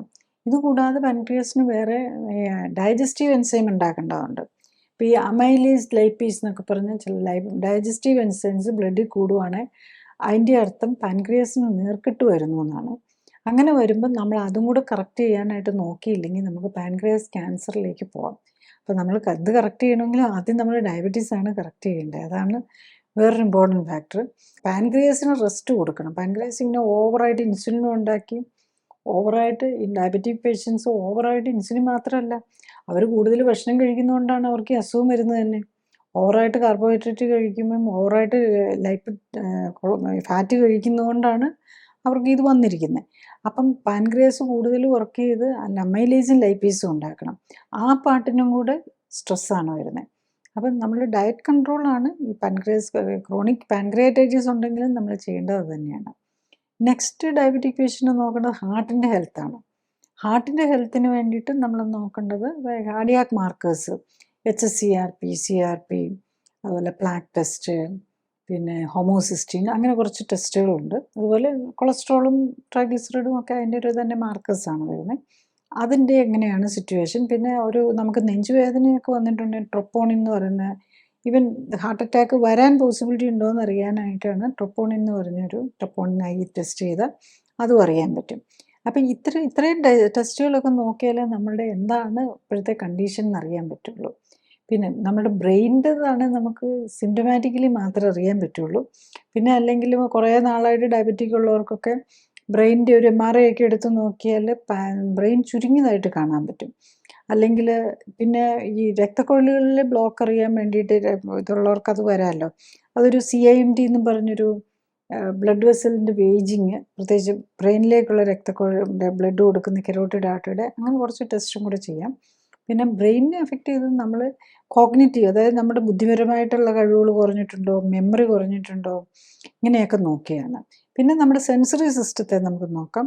കണ്ണിൻ്റെ ഡാമേജ് വരുന്നുണ്ടോ, റെറ്റിനോപ്പതി വരുന്നുണ്ടോ എന്നറിയാം. ഒഫ്താൽമോളജി ചെക്കപ്പ് ചെയ്ത് ഫണ്ടോസ്കോപ്പി എടുക്കുക.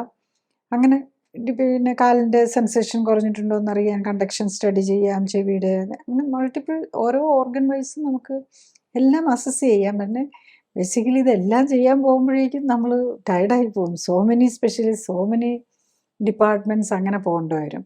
അപ്പം നമ്മൾ ബേസിക്കലി അത്രയ്ക്ക് പോകണമെന്നില്ല. അല്ലാതെ തന്നെ നമുക്കെല്ലാം അറിയാൻ അത് നല്ലതാണ്.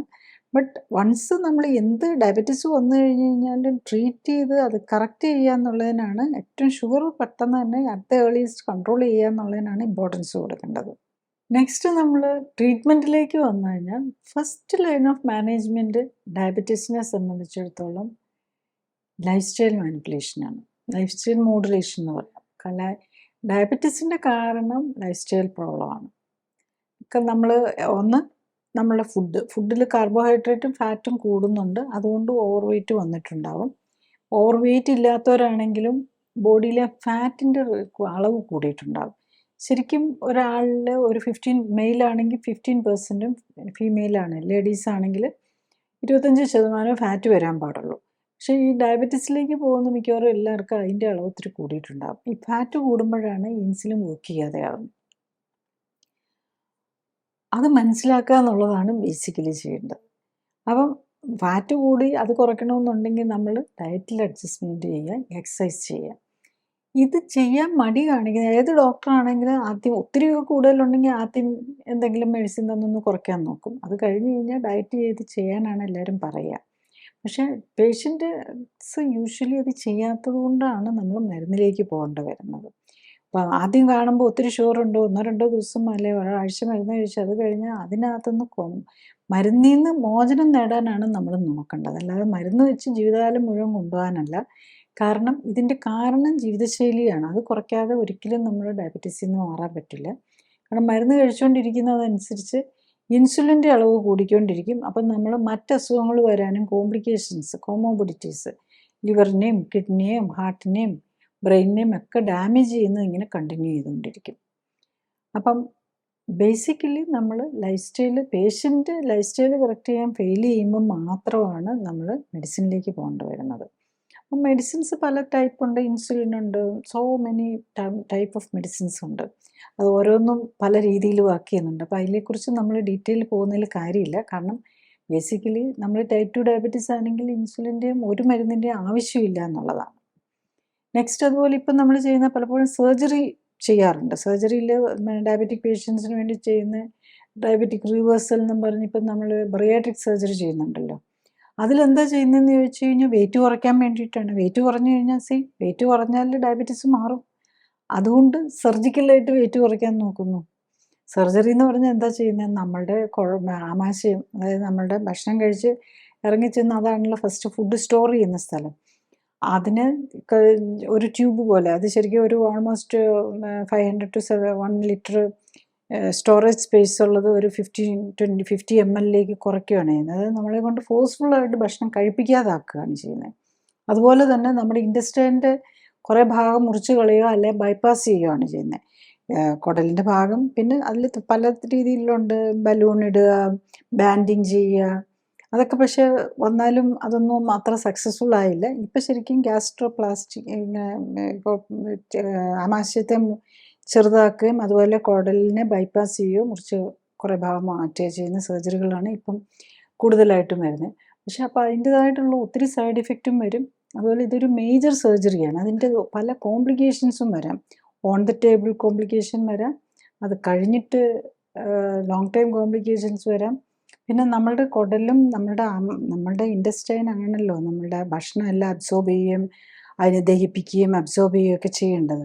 അപ്പോൾ അതിൻ്റെ ഫങ്ഷൻ പ്രോപ്പറില്ല. ഭക്ഷണം കൊണ്ട് മാത്രമാണ് നമ്മളുടെ ലൈഫ് എന്ന് പറയുന്നത്. ബോഡി ഉണ്ടാക്കിയിരിക്കുന്നത് ഭക്ഷണം വെച്ചാൽ. അപ്പോൾ ആ ഭക്ഷണം ഭക്ഷണത്തിനെ അബ്സോർബ് ചെയ്യാനുള്ള നമ്മുടെ കപ്പാസിറ്റി കുറയ്ക്കുകയാണ് ചെയ്യുന്നത്. ഭക്ഷണം കഴിക്കാനും കുറയ്ക്കാനും ഉള്ളത്. ശരിക്കും നമുക്കത് വോളണ്ടറി ആയിട്ട് ഇത് നമ്മളെ ഫോഴ്സ്ഫുള്ളായിട്ട് ചെയ്യിപ്പിക്കുകയാണ്. എന്തായാലും എത്ര പറഞ്ഞിട്ടും ഭക്ഷണം കുറയ്ക്കാൻ പറഞ്ഞിട്ട് ചെയ്യുന്നില്ല. എന്നാൽ പിന്നെ ഇനി ആമാശയം അങ്ങ് മുറിച്ച് കളഞ്ഞ് കുറച്ച് ഇൻറ്റസ്റ്റൈനും അങ്ങ് കുടലിൻ്റെ ഭാഗവും മാറ്റി കഴിക്കാൻ മേലാന്നാക്കുക എന്നുള്ളതാണ് വരുന്നത്. പക്ഷെ അതിലേക്കാളും എപ്പോഴും നല്ലത് നമ്മൾ ആരും ഒരു ഫോഴ്സ്ഫുള്ളായിട്ട് ചെയ്യിപ്പിക്കാതെ സ്വയം തന്നെ ഡിസൈഡ് ചെയ്ത് നമ്മളുടെ ഓരോ ശരീരഭാഗത്തിനും അതിൻ്റേതായിട്ടുള്ള ഇമ്പോർട്ടൻസ് ഉണ്ട്. അത് ഇല്ലെന്നാക്കാനല്ല നമ്മൾ നോക്കേണ്ടത്. അതിനെ പ്രിസർവ് ചെയ്ത് നമ്മളെ സ്വയം കൺട്രോൾ ചെയ്യാനാണ് നമ്മൾ നോക്കേണ്ടത്. കാരണം ബറിയാട്രിക് സർജറി കഴിഞ്ഞാലും കുറച്ച് നാൾ കഴിയുമ്പോഴേക്കും എന്നാലും ഫുഡും എക്സസൈസും ചെയ്തില്ലെങ്കിൽ, ബറിയാട്രിക് സർജറി കഴിഞ്ഞാലും നമ്മൾ ഫുഡും എക്സസൈസ് ചെയ്യുകയും ചെയ്യണം. ഫുഡ് നമുക്ക് കഴിക്കാൻ പറ്റാത്തതുണ്ട്. പക്ഷെ എന്നാലും നമ്മൾ കുറേശ്ശെ കുറേശ്ശെ കഴിക്കുകയാണെങ്കിൽ പല മൾട്ടിപ്പിൾ ടൈം എടുത്ത് ഒക്കെ കൂടുതൽ കഴിച്ചു കഴിഞ്ഞ് കഴിഞ്ഞാൽ ഡെഫിനറ്റ്ലി പിന്നെയും വെയിറ്റ് കൂടാൻ തുടങ്ങും. വീണ്ടും 2-3 വർഷത്തിനുള്ളിൽ വീണ്ടും ഡയബറ്റീസ് തിരിച്ചു വരും. അപ്പോൾ വീണ്ടും ഇൻസുലിൻ സ്റ്റാർട്ട് ചെയ്യേണ്ടി വരും. അപ്പം അതുകൊണ്ട് നമ്മൾ സ്വയം നമ്മൾ ഫുഡ് കൺട്രോൾ ചെയ്യുക എന്നുള്ളതാണ് ഇത്തരം സർജറിക്ക് പോകുന്നതിൽ ഇമ്പോർട്ടൻറ്റ്. പിന്നെ നമ്മൾ ഈ അൾസറൊക്കെ വന്നു കഴിഞ്ഞ് കഴിഞ്ഞാൽ ഇങ്ങനെ നോൺ ഹീലിംഗ് അൾസറിന് വേണ്ടിയിട്ടും ഒക്കെ ആംപുട്ടേഷന് അല്ലെങ്കിൽ സ്കിൻ ഗ്രാഫ്റ്റിങ് അങ്ങനത്തെ കുറച്ച് സർജിക്കൽ പ്രൊസീജിയേഴ്സുമാണ് വേണ്ടിയിരുന്നത്. അതൊക്കെ കോംപ്ലിക്കേഷൻ ഡീൽ ചെയ്യാൻ വേണ്ടിയിട്ടാണ്. കോംപ്ലിക്കേഷൻ ഡീൽ ചെയ്യാനുള്ള സർജറികൾ നമ്മൾ നോക്കിക്കഴിഞ്ഞാൽ ഒത്തിരിയുണ്ട്. കിഡ്നിക്ക് ഫെയിലിയർ വന്ന് ഡയാലിസിസ് വന്ന് പിന്നെ ട്രാൻസ്പ്ലാന്റ് ചെയ്യുക, ലിവറിൻ്റെ ഫെയിലിയർ വന്ന് അതിനും ട്രാൻസ്പ്ലാന്റ് ചെയ്യുക, പിന്നെ ഹാർട്ടിന് ഡയബറ്റിക്സ് കൊണ്ടുവരുന്ന അസുഖങ്ങൾക്ക് വേണ്ടിയിട്ട് സ്റ്റെൻറ്റ് ഇടുക, ബൈപ്പാസ് ചെയ്യുക. ഇങ്ങനെയൊക്കെ വേണ്ടി വരുന്നതിൽ ഒരു നല്ലൊരു പെർസെൻറ്റേജ് ആൾക്കാരും ഡയബറ്റിക് പേഷ്യൻസാണ്. ഹാർട്ടിന് സ്റ്റെൻറ്റ് ഇടേണ്ടി വരുന്നവരും ബൈപ്പാസ് ചെയ്യേണ്ടി വരുന്നവരും ഒക്കെ ഡയബറ്റിക് പേഷ്യൻസാണെന്ന് ഓർക്കണം. അതുകൊണ്ട് ഹാർട്ടിൻ്റെ കുഴപ്പം കൊണ്ടല്ല ഇതൊക്കെ വേണ്ടി വരുന്നത്. നമ്മൾ ഡയബറ്റിസ് ക്യൂർ ചെയ്യാത്ത, ഡയബറ്റിസ് നമ്മൾ ഫുഡ് കൺട്രോൾ ചെയ്ത് കറക്റ്റ് ചെയ്യാത്തത് കൊണ്ടാണ് ഇതൊക്കെ വേണ്ടി വരുന്നത്. അപ്പം ബേസിക്കലി നമ്മൾ ഇന്ന് നമ്മളുടെ ഹോസ്പിറ്റൽസിൽ ചെയ്യുന്ന സർജറീസിലെയും കഴിക്കുന്ന മരുന്നുകളിലെയും ചെയ്യുന്ന ഓപ്പറേഷനുകളുടെയും ഒരു മേജർ പാർട്ട് ഈ ഡയബറ്റീസിൻ്റെ കോമോർബിഡിറ്റീസിന് വേണ്ടിയിട്ടാണ്. ഈവൻ ട്രാൻസ്പ്ലാന്റ് ചെയ്യുന്നത്, പ്രത്യേകിച്ചും കിഡ്നി ട്രാൻസ്പ്ലാന്റും ഒക്കെ ചെയ്യുന്നത് ഡയബറ്റിസ് വന്നിട്ട് അതിൻ്റെ കോംപ്ലിക്കേഷന് കാരണം വന്ന പ്രശ്നങ്ങളെ ഡീൽ ചെയ്യാൻ വേണ്ടിയിട്ടാണ് ഈ സ്റ്റെൻറ്റ് ഇടേണ്ടി വരുന്നതും ബൈപ്പാസ് ചെയ്യേണ്ടി വരുന്നതും. ഈവൻ കണ്ണിൻ്റെ ഓപ്പറേഷൻസ്, റെറ്റിനോപ്പതിക്ക് വേണ്ടിയിട്ട്, ചെവിക്ക് ഈവൻ ഹിയറിംഗ് എയ്ഡ് വയ്ക്കുന്നത്, ഇതെല്ലാം ഡയബറ്റീസിൻ്റെ കോംപ്ലിക്കേഷൻ കൊണ്ട് വന്ന പ്രോബ്ലംസിന് വേണ്ടിയിട്ടാണ് നമ്മൾ ഇന്ന് കൂടുതലും ചെയ്യേണ്ടി വരുന്നത്. എനിക്ക് പിന്നെ ഡയബറ്റീസ് ഉള്ള പേഷ്യൻറ്റിന് കൊളസ്ട്രോളും ഉണ്ടാകും, BP ഉണ്ടാകും. അപ്പോൾ ഇതിൻ്റെ എല്ലാം കോംപ്ലിക്കേഷൻ ഡീൽ ചെയ്യാനാണ് നമ്മൾ ഈ മരുന്നുകളെല്ലാം കഴിക്കേണ്ടി വരുന്നത്, ഓപ്പറേഷനൊക്കെ ചെയ്യേണ്ടി വരുന്നത്. അപ്പം ബേസിക്കലി നമ്മളൊരു കാര്യം ഓർക്കേണ്ടത് എന്താണെന്ന് വെച്ച് കഴിഞ്ഞാൽ, ഒരു മരുന്ന് കൊണ്ടും അല്ലെ ഒരു ഓപ്പറേഷൻ കൊണ്ടും ഡയബറ്റീസ് ക്യൂർ ചെയ്യാൻ പറ്റില്ല. അത് ജീവിതശൈലി രോഗമാണ്. ജീവിതശൈലി കറക്റ്റ് ചെയ്യുക എന്നുള്ളതാണ് നമ്മൾ ചെയ്യേണ്ടത്. പിന്നെ ഏറ്റവും വലിയൊരു പ്രോബ്ലം നമ്മൾ ഡയബറ്റീസിൻ്റെ ട്രീറ്റ്മെൻറ്റ് വരുന്നത് എന്താണെന്ന് വെച്ച് കഴിഞ്ഞാൽ, ടൈപ്പ് 2 ഡയബറ്റീസിൻ്റെ പ്രത്യേകിച്ചും അവിടെ ഓൾറെഡി ഇൻസുലിൻ കൂടുതലാണ്. അപ്പം വീണ്ടും നമ്മൾ ഇൻസുലിൻ വീണ്ടും ഇഞ്ചെക്റ്റ് ചെയ്യുകയോ അല്ലെങ്കിൽ ഇൻസുലിൻ കൂട്ടാനുള്ള മരുന്നാണ് കഴിക്കുന്നത്. അപ്പം ഇൻസുലിൻ്റെ കൂടുന്നത് കൊണ്ടുള്ള കോംപ്ലിക്കേഷനും കൂടെയാണ് പല ഡയബറ്റീസിൻ്റെ പ്രശ്നങ്ങളും, പ്രത്യേകിച്ച് ഡെമെൻഷ്യ, ഈവൻ റെറ്റിനോപ്പതി, നെഫ്രോപ്പതി, ഇതിനൊക്കെ ഇൻസുലിൻ കൂടുന്നതും ഒരു കാരണമാകുന്നു എന്നുള്ളതാണ്. അതായത് രക്തക്കുഴലുകൾക്ക് ഡാമേജ് വരുത്തുക, രക്തക്കുഴലുകളെ ഓവറായിട്ട് ഗ്രോ ചെയ്യിക്കുക, അങ്ങനത്തെ കുറച്ച്, അതായത് അതിൻ്റെ ഇൻറ്റഗ്രിറ്റി പോവുക, ഇതെല്ലാം വരുന്നതിന് ഒരു ഗ്ലൂക്കോസ് ഒരു കാരണമാണ്. അതുപോലെ ഒപ്പം തന്നെ ഇൻസുലിനും കാരണമാകുന്നുള്ളതാണ്. അപ്പം ഇൻസുലിൻ എടുക്കുന്നതും ഇൻസുലിൻ കൂട്ടുന്ന മരുന്നുകൾ കഴിക്കുന്നതും ഡെഫിനറ്റ്ലി വീണ്ടും നമ്മൾ കൂടുതൽ പ്രോബ്ലത്തിലേക്ക് പോകാൻ കാരണമാകുന്നു എന്നുള്ളതാണ്. നെക്സ്റ്റ് പിന്നെ എന്താണ് സൊല്യൂഷൻ എന്നുള്ളതാണ്. മരുന്ന് കൊണ്ട് അത്ര ഇഫക്റ്റ് ആകുന്നില്ല, നമുക്കെല്ലാം അറിയാം. ഒരു മരുന്നിൽ തുടങ്ങും, പിന്നെ കുറച്ച് നാൾ കഴിയുമ്പോൾ 2 മരുന്നാവും, പിന്നെ 3 മരുന്നാവും, എന്നിട്ടും കൺട്രോൾ ആകാതെ വരുമ്പോൾ ഇൻസുലിനിലേക്ക് പോകും. ഇതാണ് നമ്മൾ യൂഷ്വലി കാണുന്നത്. അപ്പം അതിനകത്തുനിന്ന് തന്നെ നമുക്ക് വെരി ക്ലിയറാണ്, ഡയബറ്റീസിന് ഈ മരുന്ന് കൊണ്ട് ഒരു ജസ്റ്റ് കൺട്രോൾ പോലും കിട്ടുന്നില്ല. 90% ആൾക്കാർക്കും കൺട്രോളിൽ പോലും ആവില്ല. അപ്പം ഐഡിയലി എന്താ ട്രീറ്റ്മെൻറ്റ് വേണ്ടതെന്ന് ചോദിച്ചാൽ നേരത്തെ കണ്ടുപിടിക്കുക. ഈവൻ നമുക്ക് ഇപ്പോഴത്തെ നിലയിൽ നമുക്ക് ഡയബറ്റീസ് എത്തുന്നതിൻ്റെ മുമ്പ് തന്നെ, പ്രത്യേകിച്ച് ഫാമിലിയിൽ ഡിപ്രിഡിസ്പോസിഷനും ഒക്കെ ഉണ്ടെങ്കിൽ നമുക്ക് കണ്ടുപിടിക്കാം. ഏറ്റവും പ്രധാനം നമ്മൾ ഓവർ വെയ്റ്റ് ആവുന്നുണ്ടോ എന്ന് നോക്കുക. കുടവയറ് വരുന്നുണ്ടെങ്കിൽ അപ്പം തന്നെ നമ്മളത് കുറയ്ക്കാൻ നോക്കുക. പിന്നെ അപ്പം തന്നെ നമ്മൾ ബ്ലഡൊക്കെ ടെസ്റ്റ് ചെയ്ത് HbA1cയും ഇൻസുലിൻ ലെവലും ഒക്കെ നോക്കി, ഫാറ്റ് ലെവലും ഒക്കെ നോക്കി കറക്റ്റ് ചെയ്ത് കൊണ്ടുപോകുക എന്നുള്ളതാണ്. അങ്ങനെയാണെങ്കിൽ നമ്മൾ ഒരു മരുന്നിലേക്കും പോകേണ്ട വരുന്നില്ല. പിന്നെ ഓൾറെഡി ഡയബറ്റീസ് തുടങ്ങിയെന്ന് കണ്ടു കഴിഞ്ഞ് കഴിഞ്ഞാലും മരുന്ന് തുടങ്ങുന്നതിൻ്റെ മുമ്പാണ്, മരുന്നില്ലാത്തവർക്കാണ് ഈസി ആയിട്ട് ഡയറ്റ് കൺട്രോൾ ചെയ്യാൻ പറ്റും, എക്സസൈസും ചെയ്ത് കൺട്രോൾ ചെയ്യാൻ പറ്റുന്നുള്ളൂ. പക്ഷേ കൂടുതൽ മെഡിക്കേഷനിലേക്ക് പോയിട്ടുണ്ടെങ്കിൽ പിന്നെ നമുക്ക് ഡയറ്റ് കൺട്രോൾ ചെയ്യാൻ പറ്റാതെ വരും. കാരണം എന്താണെന്ന് വെച്ചാൽ ഈ മരുന്ന് തന്നെ നമുക്ക് ഇടയ്ക്ക് ഷുഗർ കുറയ്ക്കും, കൂട്ടും, ഇങ്ങനെ എല്ലാം കൂടെ വന്നുകൊണ്ടിരിക്കുമ്പം മരുന്ന് കഴിച്ച ഒരാൾക്കും ഡയറ്റ് കൺട്രോൾ ചെയ്യാൻ പറ്റില്ല. മരുന്നും എടുത്തിട്ട് കാർബോഹൈഡ്രേറ്റ് ഇല്ലാത്ത കുറച്ച് ഡയറ്റും കഴിച്ച് നടക്കാൻ പറ്റില്ല. സോ മരുന്നിലേക്ക് പോകുന്നതിന് മുമ്പ് തന്നെ ഡയറ്റ് കൺട്രോൾ ചെയ്യാൻ നോക്കുക എന്നുള്ളതാണ്.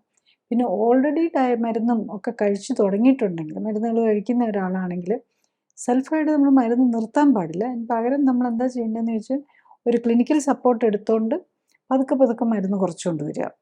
ഇപ്പം ഞാൻ basically clinically supported lifestyle കറക്ഷനാണ് കൊടുക്കുന്നത്. അതിൽ നമ്മൾ ഇൻസുലിൻ്റെയും സിപെപ്റ്റൈഡിൻ്റെയും ഒക്കെ അളവ് നോക്കി, അത് ടൈപ്പ് 2 ഡയബറ്റീസ് ആണെന്ന് അറിഞ്ഞു കഴിഞ്ഞാൽ ട്രീറ്റ്മെൻറ്റ് സ്റ്റാർട്ട് ചെയ്യുമ്പോൾ തന്നെ ഡയബറ്റിക് മെഡിസിൻസ് എല്ലാം നിർത്തിയിട്ടാണ് തുടങ്ങുന്നത്.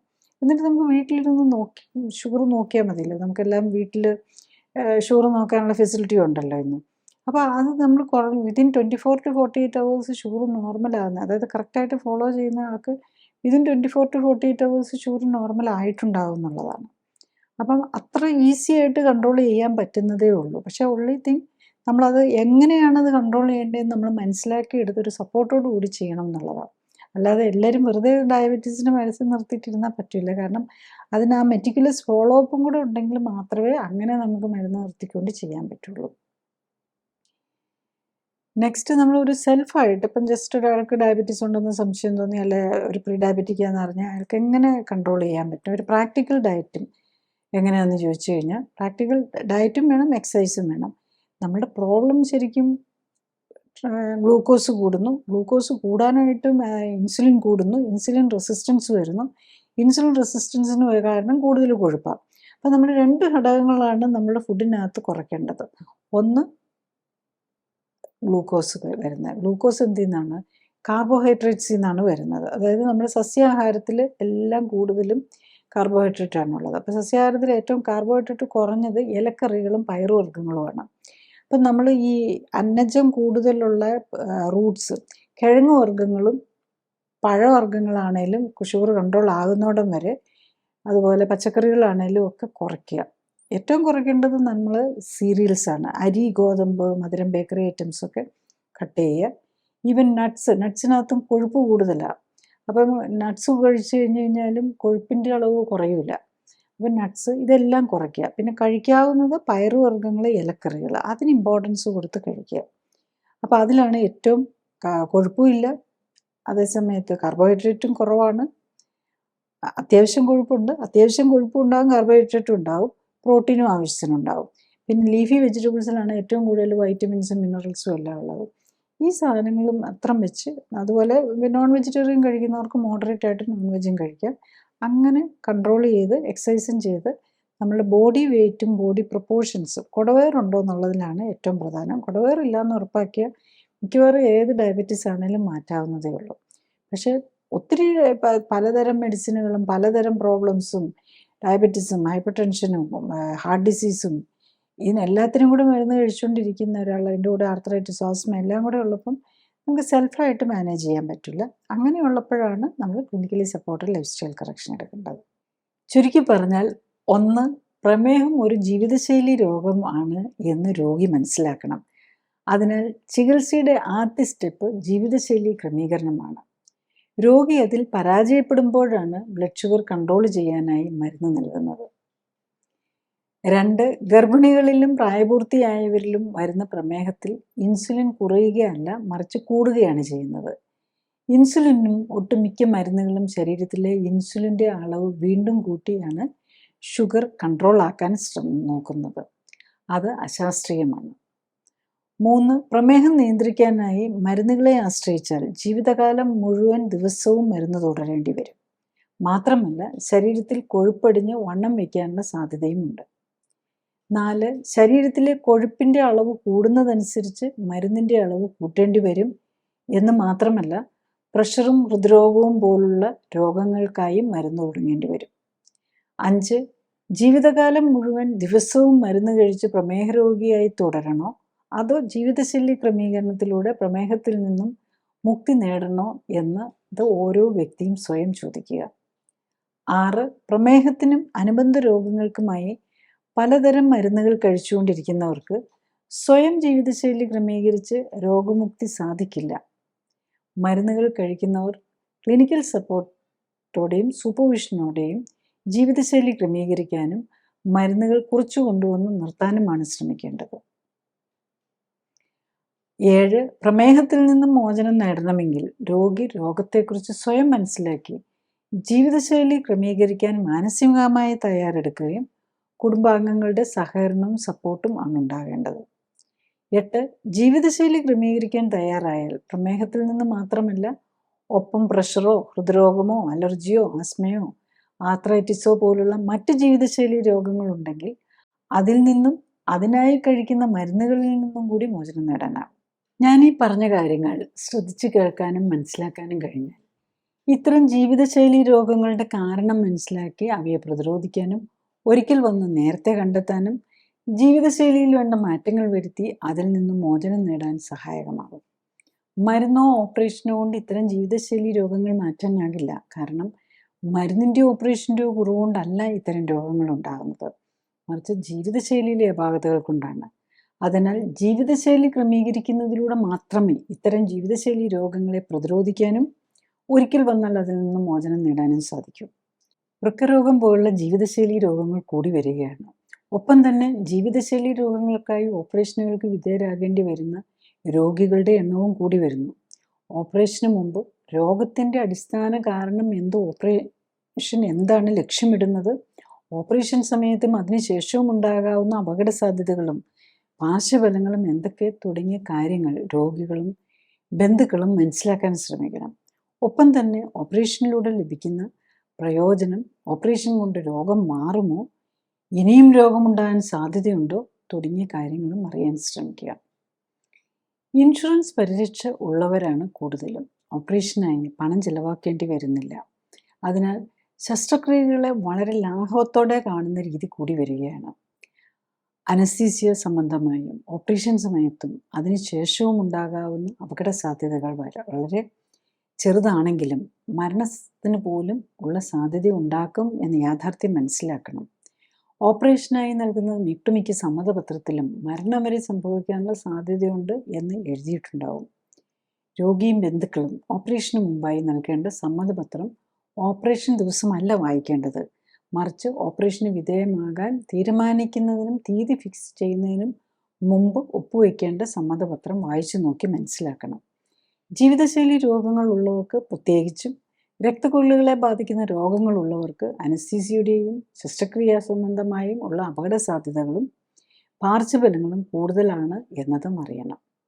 രോഗങ്ങൾ തുടക്കത്തിലേ കണ്ടെത്തുകയും അമിതവണ്ണമുണ്ടെങ്കിൽ കുറയ്ക്കാൻ ശ്രമിക്കുകയും മെറ്റബോളിസത്തിലെയും ഇമ്മ്യൂണിറ്റിയിലെയും അപാകതകൾ കണ്ടെത്തി പരിഹരിക്കാൻ ശ്രമിക്കുകയുമാണ് വേണ്ടത്.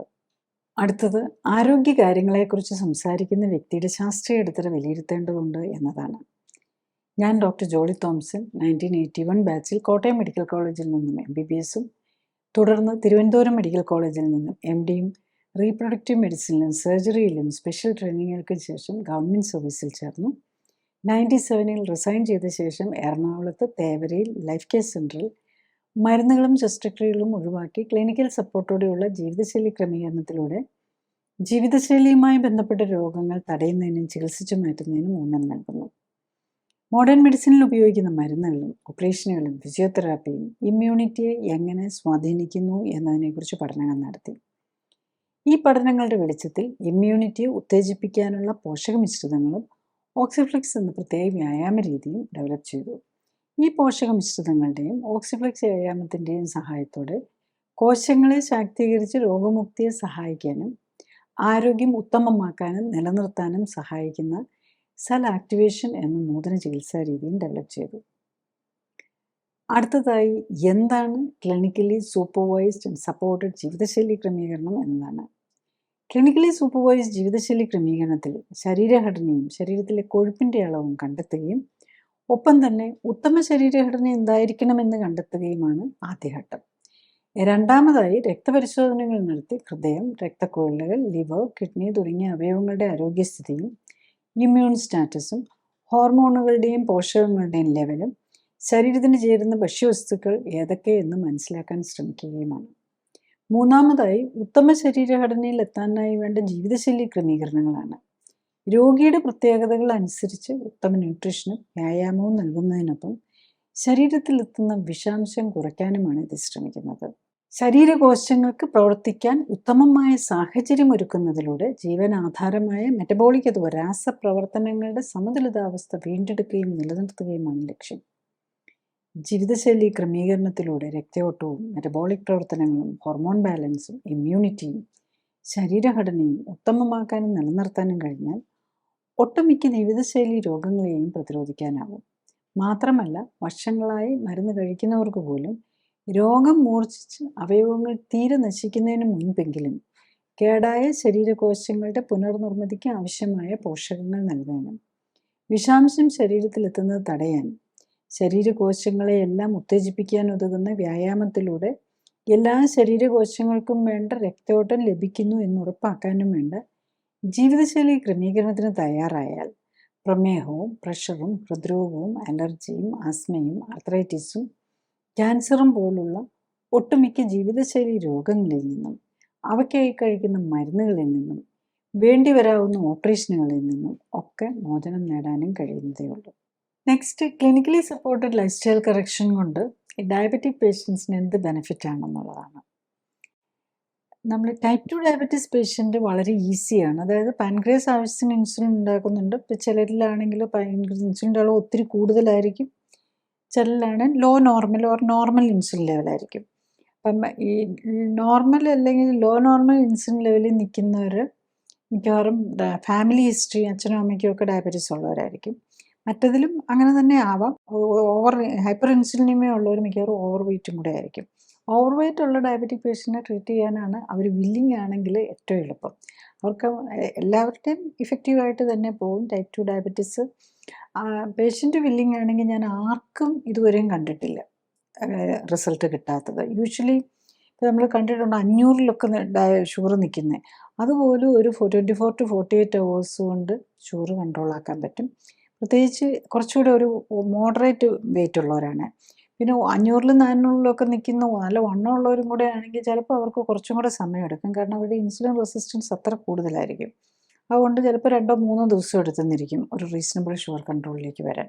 പക്ഷേ സാമാന്യ മിക്കവാറും ഉള്ള എല്ലാവർക്കും ഒരു 24 to 48 hours ഷുഗർ കൺട്രോൾ വരും എന്നുള്ളത്. എല്ലാ ഡയബറ്റിക് മെഡിസിൻസും നിർത്തിയിട്ടാണ് ടൈപ്പ് 2 ഡയബറ്റീസിൻ്റെ നമ്മൾ തുടങ്ങുന്നത്.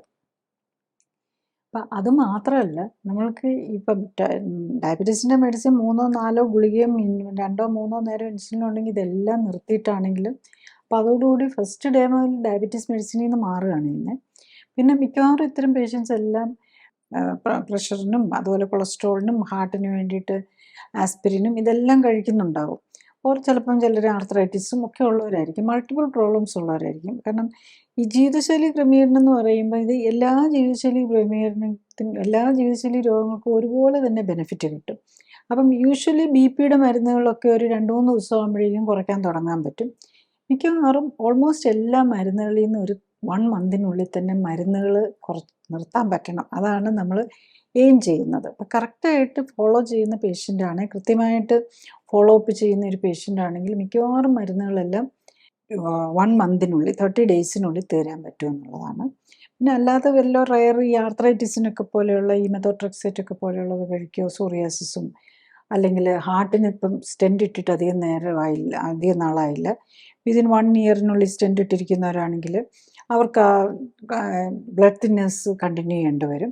അതുപോലെ ഇപ്പം പേസ് മേക്കർ വെച്ചിരിക്കുന്നവരുടെ ആണെങ്കിൽ ഈ ബ്ലഡ് ക്ലോട്ട് ആകാതിരിക്കാനായിട്ട് കഴിക്കുന്ന മരുന്നുകൾ നമുക്ക് നിർത്താൻ പറ്റില്ല. അങ്ങനെ റെയർ മരുന്നുകളല്ലാത്ത റുട്ടീനായിട്ടുള്ള മരുന്നുകളെല്ലാം തന്നെ വിതിൻ 1 month തന്നെ നിർത്താൻ പറ്റും എന്നുള്ളതാണ്.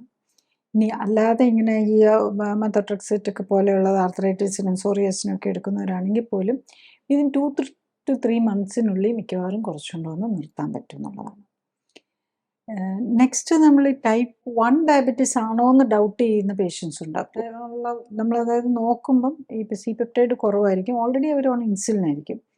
അത്തരം പേഷ്യൻസ് ആണെങ്കിൽ നമ്മൾ C-peptideൻ്റെ ലെവൽ തീരെ ലോ അല്ലെങ്കിൽ ഒരു 0.4 or 0.5 എങ്കിലും ഉണ്ടെങ്കിൽ പോലും നമ്മൾ ഡയബറ്റീസ് മെഡിസിൻസ് നിർത്തിക്കൊണ്ട് തന്നെയാണ്. അവർക്ക് പിന്നെ ആകെ ബെനിഫിറ്റ് ചെയ്യാവുന്ന മറ്റ് പലരും ഡയബറ്റീസിൻ്റെ മരുന്ന് ടാബ്ലറ്റും മരുന്ന് ഇൻസുലിനും എല്ലാം ഉണ്ടാവും, ചില ഇൻസുലിൻ മാത്രമേ ഉണ്ടാവുള്ളൂ. അവർക്കാണെങ്കിലും നമ്മൾ നോക്കുന്നത് ഡയബറ്റീസിൻ്റെ മെഡിസിനും ഇൻസുലിനും എല്ലാം നിർത്തിക്കൊണ്ട് തന്നെയാണ്. ഇത്തരം പേഷ്യൻസ് പ്രത്യേകിച്ച് ഓവർ വെയ്റ്റോ അല്ലെങ്കിൽ ഒബേസിറ്റിയും കൂടെ ഉള്ളവർക്കാണെങ്കിൽ അവർക്ക് ടൈപ്പ് 1 ഡയബറ്റീസ് മാത്രമാവില്ല, ടൈപ്പ് 2 ഡയബറ്റീസും ഉണ്ടാവും. അപ്പോൾ കുറച്ചെങ്കിലും ഇൻസുലിൻ്റെ ആക്ഷൻ മീൻസ് ബോഡി കുറച്ചെങ്കിലും ഇൻസുലിൻ പ്രൊഡ്യൂസ് ചെയ്യുന്നുണ്ടെങ്കിൽ മിക്കവാറും പേരുടെയും സി പെപ്റ്റൈഡ് കൂടി അവരെ മരുന്നില്ലാതെ തന്നെ കൺട്രോൾ ചെയ്യാൻ പറ്റുന്നതാണ് എന്നുള്ളൊരു സ്റ്റേജിലേക്ക് വരുമെന്നുള്ളത്. അതായത് നമ്മൾ കരുതിയിരുന്നത് ടൈപ്പ് 1 ഡയബറ്റീസ് ആണ്, പക്ഷെ അവർ റിയലി ടൈപ്പ് 1 ഡയബറ്റീസിൽ നിന്ന് അവരെ ടൈപ്പ് 2ലേക്ക് കൊണ്ടുവന്ന് ഒരു നോർമലാക്കി നമുക്ക് മെഡിസിൻ ഇല്ലാതെ തന്നെ ഇൻസുലിൻ ഇല്ലാതെ തന്നെ മാനേജ് ചെയ്യാവുന്നതാക്കാം. പിന്നെ തീരെ ഇപ്പം സി പെപ്റ്റൈഡ് ലെവൽ, അതായത് നമ്മുടെ ബോഡി ഉണ്ടാക്കുന്നത് 0.1 വന്ന് അല്ല 0.01 ഒക്കെ കാണാറുണ്ട്. അത്തരം പേഷ്യൻസിന് വെരി ഡിഫിക്കൽട്ടാണ്. പിന്നെ അവർ ഈ ഉള്ള ഇൻസുലിൻ ഇഞ്ചക്ഷൻ എല്ലാം എടുത്ത് അവർ ഒരു ഡയബറ്റീസ് കൺട്രോളും ഇല്ല, HbA1c ഒക്കെ ഒത്തിരി കൂടുതലുമായിരിക്കും, ഒബേസും ആയിട്ടുള്ളവരാണെങ്കിൽ പേഷ്യൻ്റ് വില്ലിങ് ആണെങ്കിൽ നമുക്ക് കുറച്ചുകൊണ്ട് വെയിറ്റ് കൺട്രോൾ ചെയ്യാനും കൂടെ വില്ലിങ് ആണെന്നുണ്ടെങ്കിൽ ഡെഫിനറ്റ്ലി അവരുടെ ഷുഗർ കൺട്രോൾ ബെറ്റർ ആക്കാൻ പറ്റും. പിന്നെ ചിലപ്പം 4 നേരമൊക്കെ ഇൻസുലിൻ എടുത്തുകൊണ്ടിരിക്കുന്നത് ചിലപ്പോൾ 2 നേരമാക്കി കുറയ്ക്കാൻ പറ്റും. അത് ടൈപ്പ് 1 ഡയബറ്റീസ് എസ്റ്റാബ്ലിഷ് ചെയ്ത ടൈപ്പ് 1 ഡയബറ്റീസിൽ നമുക്ക് അത്രയൊക്കെ പറ്റുള്ളൂ.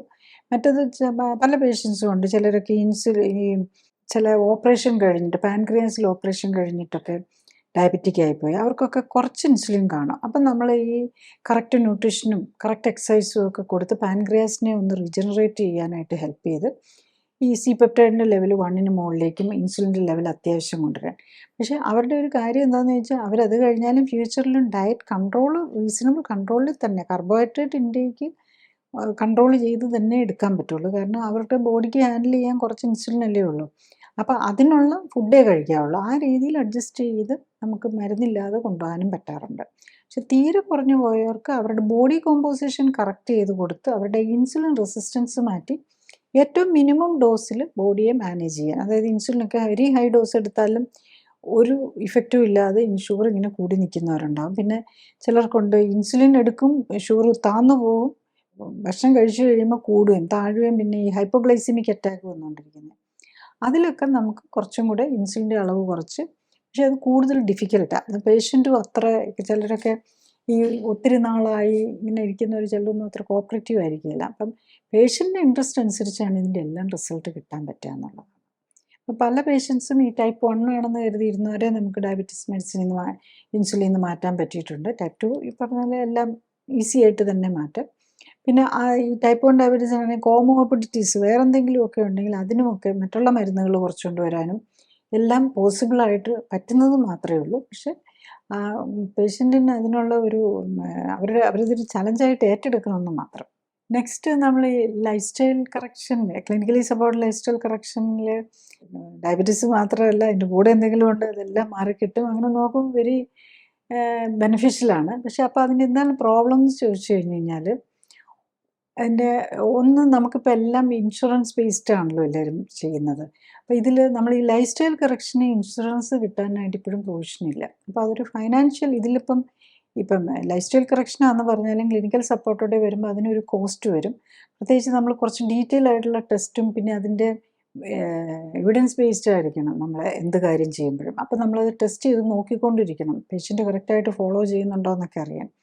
അപ്പോൾ അതിനകത്ത് കുറച്ച് ടെസ്റ്റ് കോസ്റ്റുകൾ വരുന്നുണ്ട്. അതുപോലെ ഈ സപ്പോർട്ട് ഫുഡ് അങ്ങനത്തെ കാര്യങ്ങൾക്കൊക്കെ കോസ്റ്റ് വരുന്നുണ്ട്. അപ്പം മറ്റുള്ള ഇതിലൊക്കെ ഇൻഷുറൻസ് കിട്ടും, ഇതിൽ ഇൻഷുറൻസ് കിട്ടില്ല എന്നുള്ളതാണ് ഒരു ഇത്. മേ ബി കുറച്ചുകൂടെ കഴിയുമ്പോഴേക്കും അതൊക്കെ മാറി വരുമായിരിക്കും. അത് ഒരു ആസ്പെക്റ്റ്. പിന്നെ രണ്ടാമത് എന്താണെന്ന് ചോദിച്ചു കഴിഞ്ഞാൽ ഇപ്പോൾ ഫൈനാൻഷ്യലി അഫോർഡബിൾ ആണ്, ഇൻഷുറൻസ് ഒന്നും ഇല്ലാതെ സ്വയം ഫൈനാൻഷ്യലി അഫോർഡബിൾ ആയിട്ടുള്ളവരാണേലും എന്തെങ്കിലും ഒരു മേജർ ഡയബറ്റീസിന് മാത്രമല്ലാതെ ഇപ്പം ചിലപ്പം ബൈപ്പാസ് സർജറി ഒക്കെ പറയുമ്പോഴാണെങ്കിലും ബൈപ്പാസ് സർജറി ഒക്കെ ചെയ്യാൻ ഇൻഷുറൻസ് കിട്ടുമല്ലോ. അപ്പോൾ ഇതിലാണെങ്കിൽ സ്മോൾ എമൗണ്ട് ആണ്, കമ്പാരിറ്റീവ്ലി ബൈപ്പാസിനൊക്കെ വരുന്നതിനേക്കാളും സ്മോൾ എമൗണ്ട് ആണെങ്കിൽ പോലും അത് പോക്കറ്റ് നമ്മൾ കയ്യിൽ നിന്ന് ഇടുമ്പോൾ അതിൻ്റെ ഒരു ബുദ്ധിമുട്ട് വരും. പക്ഷേ നമ്മൾ ബൈപ്പാസ് ചെയ്താലോ സ്റ്റെൻറ്റ് ഇട്ടാലോ അല്ലെങ്കിൽ എന്തോ ഓപ്പറേഷൻസ് ചെയ്ത് കഴിഞ്ഞാലോ മരുന്ന് കഴിച്ചുകൊണ്ട് ഫ്രീ ആണെങ്കിലും ഫ്രീ ആയിട്ട് ഓപ്പറേഷൻ കിട്ടുമെങ്കിലും ഫ്രീ ആയിട്ട് മരുന്ന് കിട്ടുമെങ്കിലും ഈവൻ ബറിയാട്രിക് സർജറി, വണ്ണം കുറയ്ക്കാനുള്ള ബറിയാട്രിക് സർജറി ഫ്രീ ആയിട്ട് ചെയ്ത് കിട്ടുമെങ്കിലും നമ്മൾ അതുകൊണ്ടൊന്നും നമ്മളുടെ ഹെൽത്ത് ഇമ്പ്രൂവ്ഡ് ആകുന്നില്ല എന്നുള്ളതാണ്.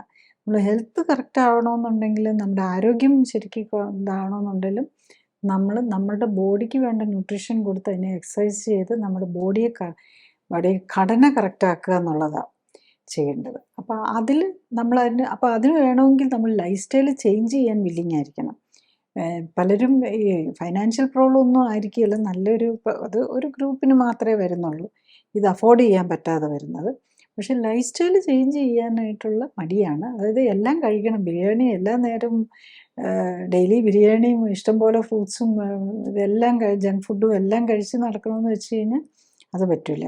ഒരു 3 to 6 months നമ്മൾ ബോഡി കറക്റ്റ് ചെയ്യുന്നോടും വരത്തേക്കും നമ്മൾ വില്ലിങ് ആയിരിക്കണം കുറച്ച് അഡ്ജസ്റ്റ്മെൻ്റ് ഒക്കെ ചെയ്യാനായിട്ട്. പക്ഷെ എന്നാൽ പോലും ആഴ്ചയിൽ ഒരു ദിവസം നമുക്ക് ഒരു നേരം സദ്യയോ ഒരു ബുഫയോ ഒക്കെ ആകാം.